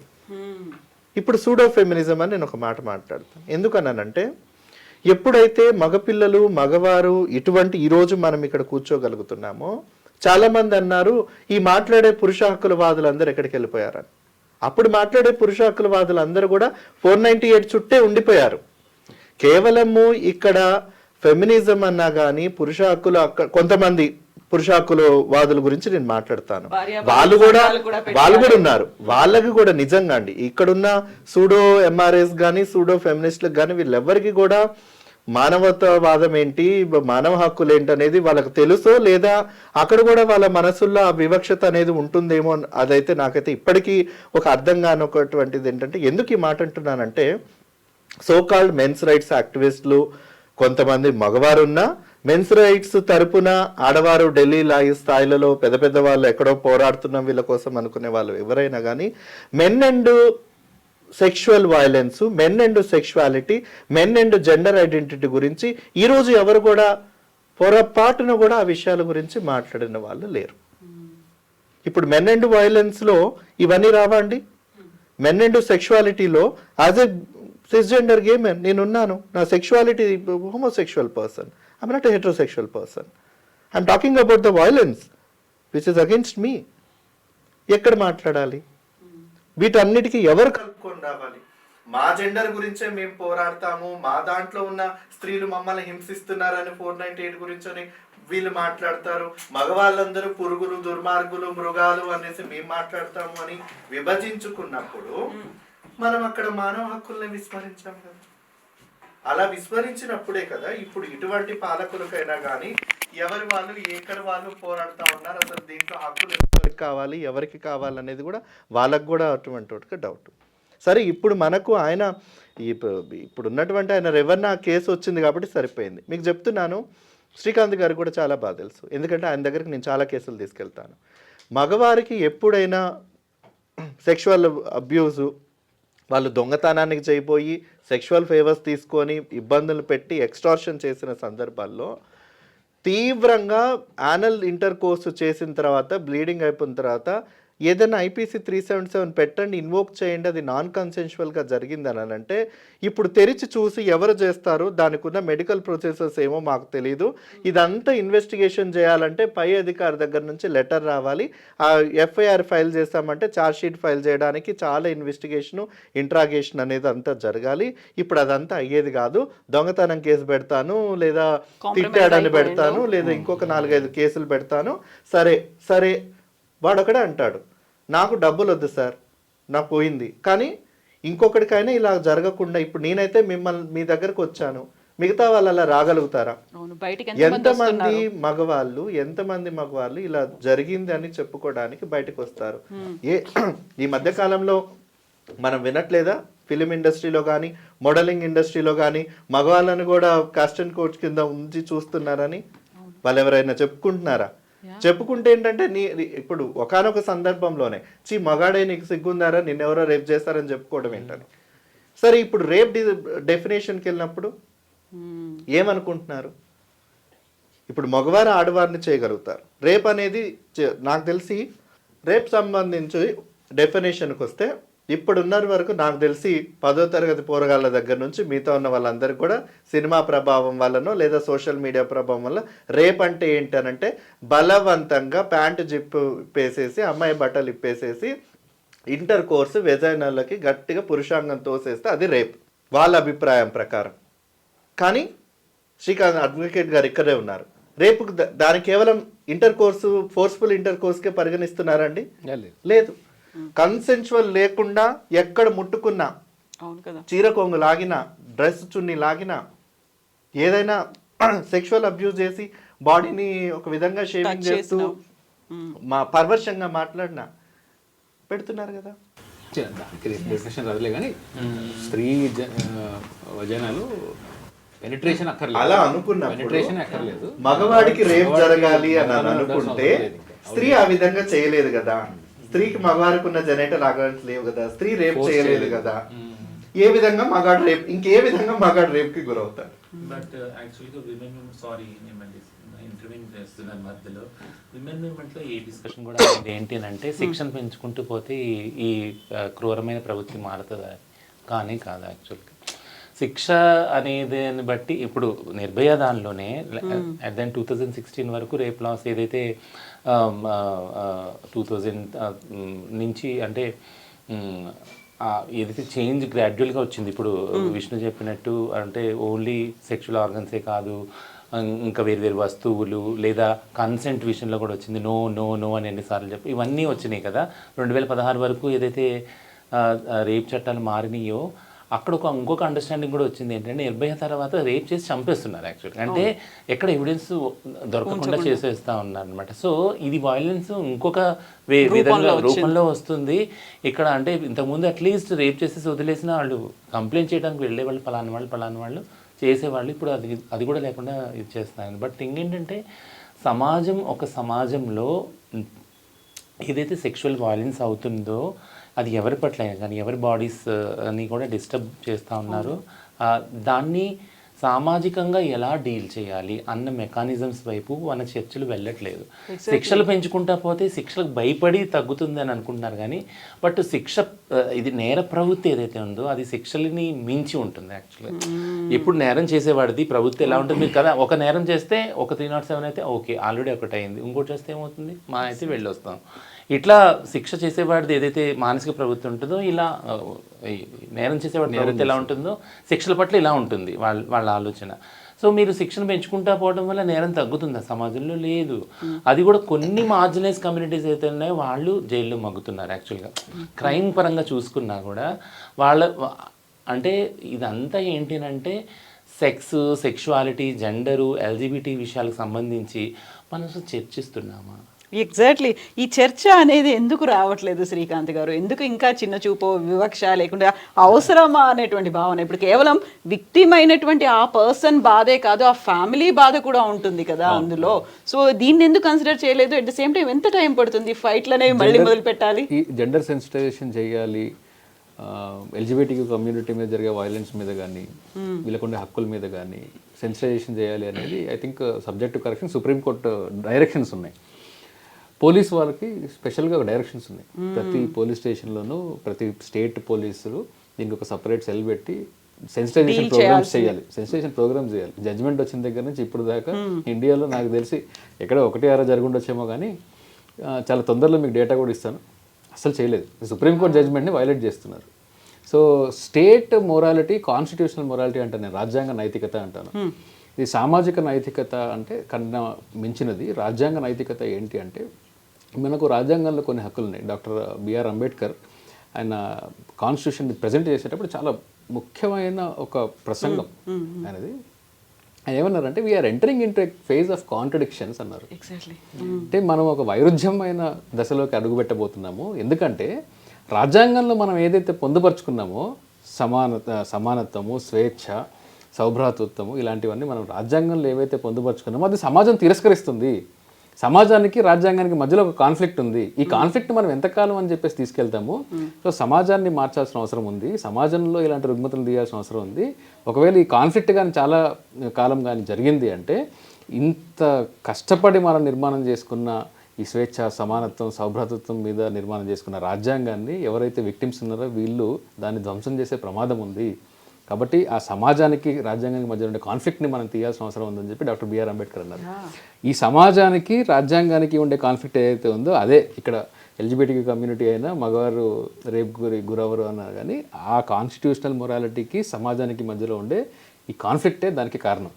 సో ఈ డీప్ రూటెడ్ కాన్ఫ్లిక్ట్స్ని మనం తీయాలి అంటే అట్లీస్ట్ సుప్రీంకోర్టు, మీరు నేను చెప్తే వినరేమో, ఐ డ్రీమ్ రోజు ఒక మీడియాలో రోజు ఒక ప్రోగ్రామ్ వేసినా కానీ మారనేమో, కానీ సుప్రీంకోర్టు ఇంటర్వ్యూన్ అయ్యింది ఆల్రెడీ. అయ్యి సెన్సిటైజేషన్ చేయండి రా బాబు అంటే ఒక స్టేట్ కూడా చేసిన పాపన పోలేదు. కానీ ఎక్కడ ఆశ్చర్యం అనిపిస్తుంది అంటే ఇప్పుడు ఉదాహరణకు శ్రీకాంత్ గారు చెప్పినట్టుగా నవతేజ్ సింగ్ జోహర్ జడ్జ్మెంట్లో ఉన్నది ఏంటంటే యూనియన్ ఆఫ్ ఇండియా కానీ స్టేట్స్ కానీ shall follow all the measures అన్ని print, electronic media, social media, police, especially police states office అనేది లైన్ చేసి మరి ఇచ్చినప్పుడు దాన్ని జడ్జిమెంట్ ఇంప్లిమెంట్ చేయాల్సిన బాధ్యత కేంద్ర రాష్ట్ర ప్రభుత్వాలు, కేంద్ర పాలిత ప్రాంతాలు. ఇవన్నీ కూడా మళ్ళీ క్లియర్ గా మెన్షన్ చేశారు ఎవరెవరు చేయాలి కంటెంప్ట్ అవుతుంది అది అని అనుకున్నప్పుడు. నాకు తెలీదు, బహుశా నన్ను కరెక్ట్ చేయాలి ఇక్కడ ఉన్నటువంటి వాళ్ళందరూ కూడా. అసలు ఐపీసీ 377 తీసాం కదా, అది జడ్జిలందరూ కూర్చొని చేసుకున్న ముచ్చట, వాళ్ళ డెసిషన్ కదా. ఇప్పుడు ఈ బిఎన్ఎస్ తీసుకొని వచ్చింది మా పార్టీ, మాకున్నటువంటి మా మెజారిటీ ఆఫ్ ద ఎంపీలు కదా. ఆ జడ్జిమెంట్ ఇప్పుడు మాకేం పని వీళ్ళంటే ఇప్పుడు తీసుకొచ్చినప్పుడు చట్టాలు తీసుకొచ్చినప్పుడు ఇప్పుడు అంతగా భారత అత్యున్నత న్యాయస్థానం ఇచ్చినటువంటి హిస్టారిక్ జడ్జిమెంట్స్ కి అంతకుముందు ఎన్నో ఎన్నో ఎన్నో జడ్జిమెంట్లు వచ్చాయి. అవి ఎంతవరకు ఇంప్లిమెంట్ అవుతున్నాయి, ఎంతవరకు వచ్చామనేది మనం ఇప్పుడున్నటువంటి 75 సంవత్సరాల స్వతంత్ర భారతదేశంలో కూడా ఇంకా మనం కూర్చొని సమాన హక్కులు, వివక్షత దీని గురించి మాట్లాడుకుంటున్నప్పుడు అసలు ఆ సెక్షనే తీసేశారు కదా. రేపటి రోజు ఏంటి అనేది, దానికి సమాధానం ఎక్కడి నుంచి వెతుక్కోవాలనేది ఒక పెద్ద ప్రశ్నగా మిగిలిపోయింది. ఇంకొకటి మీరు పోరాటం గురించి స్టార్టింగ్ లో మీరు అడిగారు, దీన్ని ఎలా ప్రొటెస్ట్ చేయాలి, దీని గురించి ఎలా పోరాడాలి అని. ఐ థింక్ మీకు నెక్స్ట్ క్వశ్చన్ అదే ఉంటుందేమో. నాకేమనిపించిందంటే 377లో పీనో వజైనల్ సెక్స్ అన్యాచురల్ కాబట్టి అదర్ సార్ట్స్ ఆఫ్ సెక్స్ అన్ని ఓన్లీ పీనో వజైనల్ న్యాచురల్, మిగిలిన అన్యాచురల్ కాబట్టి అన్యాచురల్ అవ్వటం వల్ల అది ఇల్లీగల్. ఇది కాన్సెప్ట్. సమగ్రమైన ఎల్జిబిటిక్యూఐ పోరాటం భారతదేశంలో దీని చుట్టే అల్లుకుంది పోరాటం అంతా. యాక్చువల్గా సమానత్వం గురించి, రాజ్యాంగ హక్కులు కాదు, ఇది మా ఫ్రీడమ్స్ని ఎగెనెస్ట్గా ఉందని. 2018కి వచ్చేటప్పటికి ఎప్పుడైతే జడ్జిమెంట్ వచ్చిందో అందరూ కళ్ళు తెరిచి చూసిందంటే ఇద్దరు అడల్ట్స్ మధ్య కన్సెన్షువల్ సెక్స్ 4 గోడల మధ్య, అది వాళ్ళ ఇష్టం, అది రాజ్యాంగ హక్కు. దీనివల్ల ఇన్ని సంవత్సరాలు పోరాడిన ఎల్జిబిటీ వ్యక్తులకే కాక సోకాల్డ్ నాన్ ఎల్జిబిటీ వ్యక్తులు ఎవరైతే ఉన్నారో, ఎవరైతే అడల్ట్స్ ఉన్నారు 18 ఏళ్ళు, వాళ్ళందరికీ స్వాతంత్రం వచ్చింది కదా. ఓయే రూమ్స్ అన్ని ఫుల్ ఉన్నాయి ఇప్పుడు కదా, అవునా కాదా? అదేంటంటే ఇట్స్ నాట్ ఎ జోక్. ఏంటంటే మా పోరాటాలన్నీ ఏదైనా కూడా కేవలం మీకు మాత్రమే పరిమితమైనవి కావు. సో మేము మ్యారేజ్ గురించి కొట్లాడినా, ఆ మ్యారేజ్లో ఉన్న వైలెన్స్ని అడ్రస్ చేయడానికి కోర్ట్స్ ఉంటాయి, ప్రభుత్వాలు ముందుకు రావాలి. అందులో ఉన్న వైలెన్స్, రేప్ గురించి కొట్లాడినా అందులో ఉన్న వైలెన్స్ ఏదైతే మీరు అడ్రస్ చేయగలిగితే ఎల్జిబిటిక్యూఐ పర్స్పెక్టివ్లో ఖచ్చితంగా ఇది ఎలాగంటే అత్యంత బీద అయిన, ఏ యాక్సెసిబిలిటీ న్యాయానికి లేని ఒక బీద నిరుపేద వ్యక్తికి సమాజంలో న్యాయం చేయగలిగితే సంపన్నుడైన వ్యక్తికి ఖచ్చితంగా న్యాయం జరుగుతుంది. ఎందుకనంటే దీనికి ఏ రిసోర్సెస్ లేవు, ఏ ప్రివిలేజెస్ లేవు. ఇలాంటి వాళ్ళ గురించి ఆలోచించినప్పుడు ఖచ్చితంగా ఇక్కడ జరిగిన న్యాయం ఆ వ్యక్తి ఆటోమేటిక్గా వస్తుంది. సో అనేది ఏంటంటే ఖచ్చితంగా వస్తుంది. అనేది ఏంటంటే ఇందులో ఇంకొకటి చిన్నది చట్టాల్లో ఒకటి మార్పు చేస్తే అది నాకు చాలా కొద్దిగా ఇబ్బంది. ఏంటంటే రాజ్య ధిక్కారం దాన్ని కూడా తీసుకొని వచ్చారు. దానిలో ఒక గ్రూప్ చాలా అంటే మనం ఈ రోజు లిమిట్ అయిన టాపిక్ ఓన్లీ అదే. అవును, సడన్ గా ఇలాంటి వాటిని మీరు వైలేట్ చేస్తున్నట్టుగా మాట్లాడడం, ధిక్కరించినట్టుగా మాట్లాడడం అవుతుంది అనేది కూడా ఉంది కదా డిస్కషన్. తీసుకొచ్చిన దాన్ని వ్యతిరేకిస్తున్నారు, యాక్సెప్ట్ చేయట్లేదు, వ్యతిరేకిస్తున్నారు. కొత్త చట్టాల్లో, కొత్త హిందీ చట్టాల్లో చాలా సీరియస్ కాన్స్టిట్యూషనల్ వాల్యూస్ ని వైలేట్ చేశారు. సో ఇప్పటిదాకా మనకుండే క్రిమినాలజీ కానీ, ఇప్పటిదాకా మనకుండే సోషల్ అండర్స్టాండింగ్లో, లీగల్ అండర్స్టాండింగ్లో ఉండేదాన్ని తారుమారు చేసేటట్టు చాలా కాన్స్టిట్యూషనల్ ప్రిన్సిపల్ని వైలేట్ చేశారు. అయితే నేను ఇదివరకు ఇంకో సందర్భంలో నేను మాట్లాడాను ఆ విషయాలు. బట్ ఈరోజు మనం దీనికే లిమిట్ అయ్యాం కాబట్టి నేను చెప్పట్లేదు. Yes. Very And serious- మనం serious issue. మనం ఇలాంటి వాటి గురించి ఇంకా రెగ్యులర్ గా Very serious మాట్లాడుకోవాల్సినటువంటి అవసరం కూడా ఉంది. పైగా స్టేట్కి పవర్ ఇవ్వటం అన్నిట్లో ఏంటంటే అక్కడ ఉన్న పోలీసులకి వాళ్ళ అంటే కాన్షియస్నెస్ని బట్టి దాన్ని క్రైమ్ని డిసైడ్ చేయటము, ఒక మాబ్ ఉంటే మాబ్ని అంతా క్రిమినలైజ్ చేయటం, ఇదంతా చూస్తే నాకు అనిపించింది ఇంత లూజ్గా దిస్ ఆల్ షోస్ కరెక్ట్. అది only ఓపెన్ ఎండెడ్ గా వదిలేసినట్టుగా ఉంది. చివరిగా వన్ ఆస్పెక్ట్. కవిత గారు మీరు అంటే జనరల్ పబ్లిక్ భయపడతారు, మీరు భయపడతారేమో, జడ్జి గారి చేతిలో నుంచి పవర్ తీసి పోలీసుల చేతులకి ఇచ్చారు. జడ్జి గారికి పవర్ లేదు. అంటే ఒక విషయంలో నిజంగా అది కూడా పోలీస్ పవర్ ఉన్నప్పుడు ఒక చివరి విషయంలో ఏంటంటే ఎన్నో సందర్భాల్లో ఇప్పుడు గే మెన్ కానీ బైసెక్షువల్ మగవారు ఎవరికైనా కానీ ఎల్జిబిటిక్యూ కమ్యూనిటీలో నార్మల్ గే మగవారికైనా కానీ చాలా వరకు పోలీస్ స్టేషన్ వరకు వెళ్ళడానికి ఇష్టపడరు. ఎవరో ఉంటే చాలా ఎక్కువ శాతం వరకు నేనే పోలీస్ స్టేషన్ వరకు వాళ్ళని తీసుకొని వెళ్ళి కంప్లైంట్ లెటర్ కూడా పాపం వాళ్ళు రాయడానికి, దాన్ని మాట్లాడడానికి, చెప్పడానికి కూడా ఇబ్బంది పడతా ఉంటే రాసిస్తే ఎవరైతే సదరు పోలీస్ ఆఫీసరు పైనుంచి కింద వరకు చదువుతాడు, ఎవరు ఈయననేనా రేపు చేసింది, ఆహా, పైనుంచి కిందకు ఒకసారి చూస్తాడు. ఒక చులకన భావం, చులకంతో గాడ కాదు, ఇంకా డిసెక్షన్ మొదలు పెడతారు. నేను చాలా గమనించాను విత్ ఇన్ ద హైదరాబాద్ సిటీలో కొన్ని పోలీస్ స్టేషన్లలో పక్క క్యాబిన్ లో ఉన్న ఎస్ఐలను కూడా పిలిచి, ఏ రావయ్యా ఇక్కడ ఒక మంచి కేసు వచ్చింది రా అని చెప్పి తీసుకొని వచ్చి, ఎలా చేశాడు, ముందు వాడు చేశాడా, నువ్వు చేసావా, నువ్వు ప్రేరేపించావా, వాడు ప్రేరేపించాడా అంటే ఉన్నప్పుడు ఇదే ప్రశ్నలు ఇంకొక అమ్మాయిని అడుగుతారా? ఆ ధైర్యం చేయగలుగుతారా? చేశాక కూడా పోరాడే దాన్ని ఇది ఇప్పుడు ఆ పరిస్థితులు ఎందుకనంటే ఇప్పుడు ప్రతి పోలీస్ స్టేషన్ లో నామకే వాస్తుందా, న్యాయం కోసం ఉందా, ఉమెన్ సేఫ్టీ వింగ్ అయితే ఉంది. చైల్డ్ సేఫ్టీ వింగ్ ఉందో లేదో తెలియదు, ఏ చైల్డ్ కూడా వెళ్ళరు. ఎందుకంటే వెళ్తే మన దగ్గర గార్డియన్స్ దగ్గరకో పేరెంట్స్ దగ్గరకో వాళ్ళు అప్రోచ్ అవ్వాలి. ఇప్పుడు ఆ అప్రోచ్ అయ్యే విధి విధానాలు కూడా మనం ఎవరికి నేర్పించలేదు. ఇటువంటి పరిస్థితుల్లో పోలీసులే అత్యాచారానికి ఎదుర్కొన్నటువంటి ఒక మగవాడు పోలీస్ స్టేషన్కి కంప్లైంట్ చేయడానికి ఇచ్చినప్పుడు వాళ్ళ భాషతో వాళ్ళ ప్రవర్తనతో ఇంకాస్త హింసించి, మీరు నమ్మరు కవిత గారు, నేను ఇక్కడ అందరి ముఖంగా నేను చెప్తున్నాను, ఒక్కసారి కంప్లైంట్కి ఇవ్వడానికి వచ్చిన వ్యక్తి నేను జీవితంలో నేను ఇంకా రాను, నువ్వేమన్నా తీసుకెళ్ళి న్యాయం ఏమైనా జయిస్తావేమో నువ్వు జయించు, లేకపోతే నేను రాను. ఎందుకంటే మళ్ళీ వాళ్ళు వేసే ప్రశ్నలకి వాళ్ళు చేసే చాలా ఘోరంగా, చాలా అసహ్యంగా ఉంది, చాలా చాలా బాధగా ఉంది అనేసి చెప్తారు. ఇంతకు మించి ఇప్పుడున్నటువంటి చట్టం అవేమి గుర్తించినప్పుడు ఎన్నో సందర్భాలండి. ఐపీసీ 377 నేను ఎగ్జాంపుల్ చెప్తాను. గతంలో ఏ బీచ్ ఒడ్డున ఇద్దరు మగవాళ్ళు కూర్చొని ఉన్నా కానీ, రే మీరు అదే చేసుకుంటున్నారు కదా, నాకు తెలుసురా, 12 తర్వాత మీరు ఇక్కడ కూర్చున్నారంటే వాళ్ళతో ఓరల్ సెక్స్ చేయించుకొని వాళ్ళతో డబ్బులు తీసుకున్నటువంటి సందర్భాలు కూడా ఎన్నో వచ్చాయి. అంటే ఖాస్కర్కి సుప్రీంకోర్టులో ఈ సిట్యుయేషన్ని వర్ణించారు జడ్జీలు. అంటే ఇద్దరు మగాళ్ళు కానీ ఇద్దరు ఆడవాళ్ళు వెళ్తున్నా కానీ మీరు పోలీసులు వెనకబడి వాళ్ళు వేధించద్దని క్లియర్గా చెప్పారు యాక్చువల్గా. సో ఆ కన్వర్జేషన్ కూడా అది పరిస్థితుల్లో ఎలాంటి మార్పు రాలేదు. బట్ మొత్తం సర్వం పోలీసుల చేతుల్లో ఉన్నప్పుడు, డెసిషన్ అంతా అక్కడే ఉన్నప్పుడు ఎటువంటి న్యాయం దొరుకుతుందో ఇప్పుడు వాళ్ళ మీద డైరెక్ట్ గా కేసులు పెట్టడానికి కూడా లేదు కొత్త చట్టంలో. పోలీసు వాళ్ళ మీద డైరెక్ట్ కేసులు పెట్టడానికి లేదు. సో మెనీ క్వశ్చన్స్ అయితే ఉన్నాయి. వీటన్నిటికీ సమాధానాలు ఎవరు చెప్తారు? మళ్ళీ మార్పులు అనేవి ఉంటాయా లేదా? ఈ డిస్క్రిమినేషన్ ఇలాగే కంటిన్యూ అవుతుందా? దాడులకి సంబంధించి వచ్చినటువంటి రక్షణలు ఏంటి? చట్టాలు ఎంతవరకు రక్షిస్తాయి? బోల్డని క్వశ్చన్ మార్క్స్ అయితే ఉన్నాయి. బట్ తర్వాత మీరు చేసేటువంటి ఈ పోరాటాలు కంటిన్యూ చేయడంతో ఏమన్నా కొంచెం మార్పు వస్తుందా? Thank you so much. Let's hope for that. Thank you so much అండి శ్రీకాంత్ గారు, రచన గారు. థ్యాంక్ యూ విష్ణు అండి. Thank you so much. ఇది ఒక సీరియస్గా జరగాల్సినటువంటి చర్చ, చాలా సెన్సిటివ్గా కూడా ఆలోచించాల్సినటువంటి చర్చ. ఓవరాల్గా సమాజంలో ఇంకా మార్పు రావాల్సినటువంటి అవసరం అయితే ఉంది. Thank you so much for watching చర్చా విత్ కవిత. Thank you.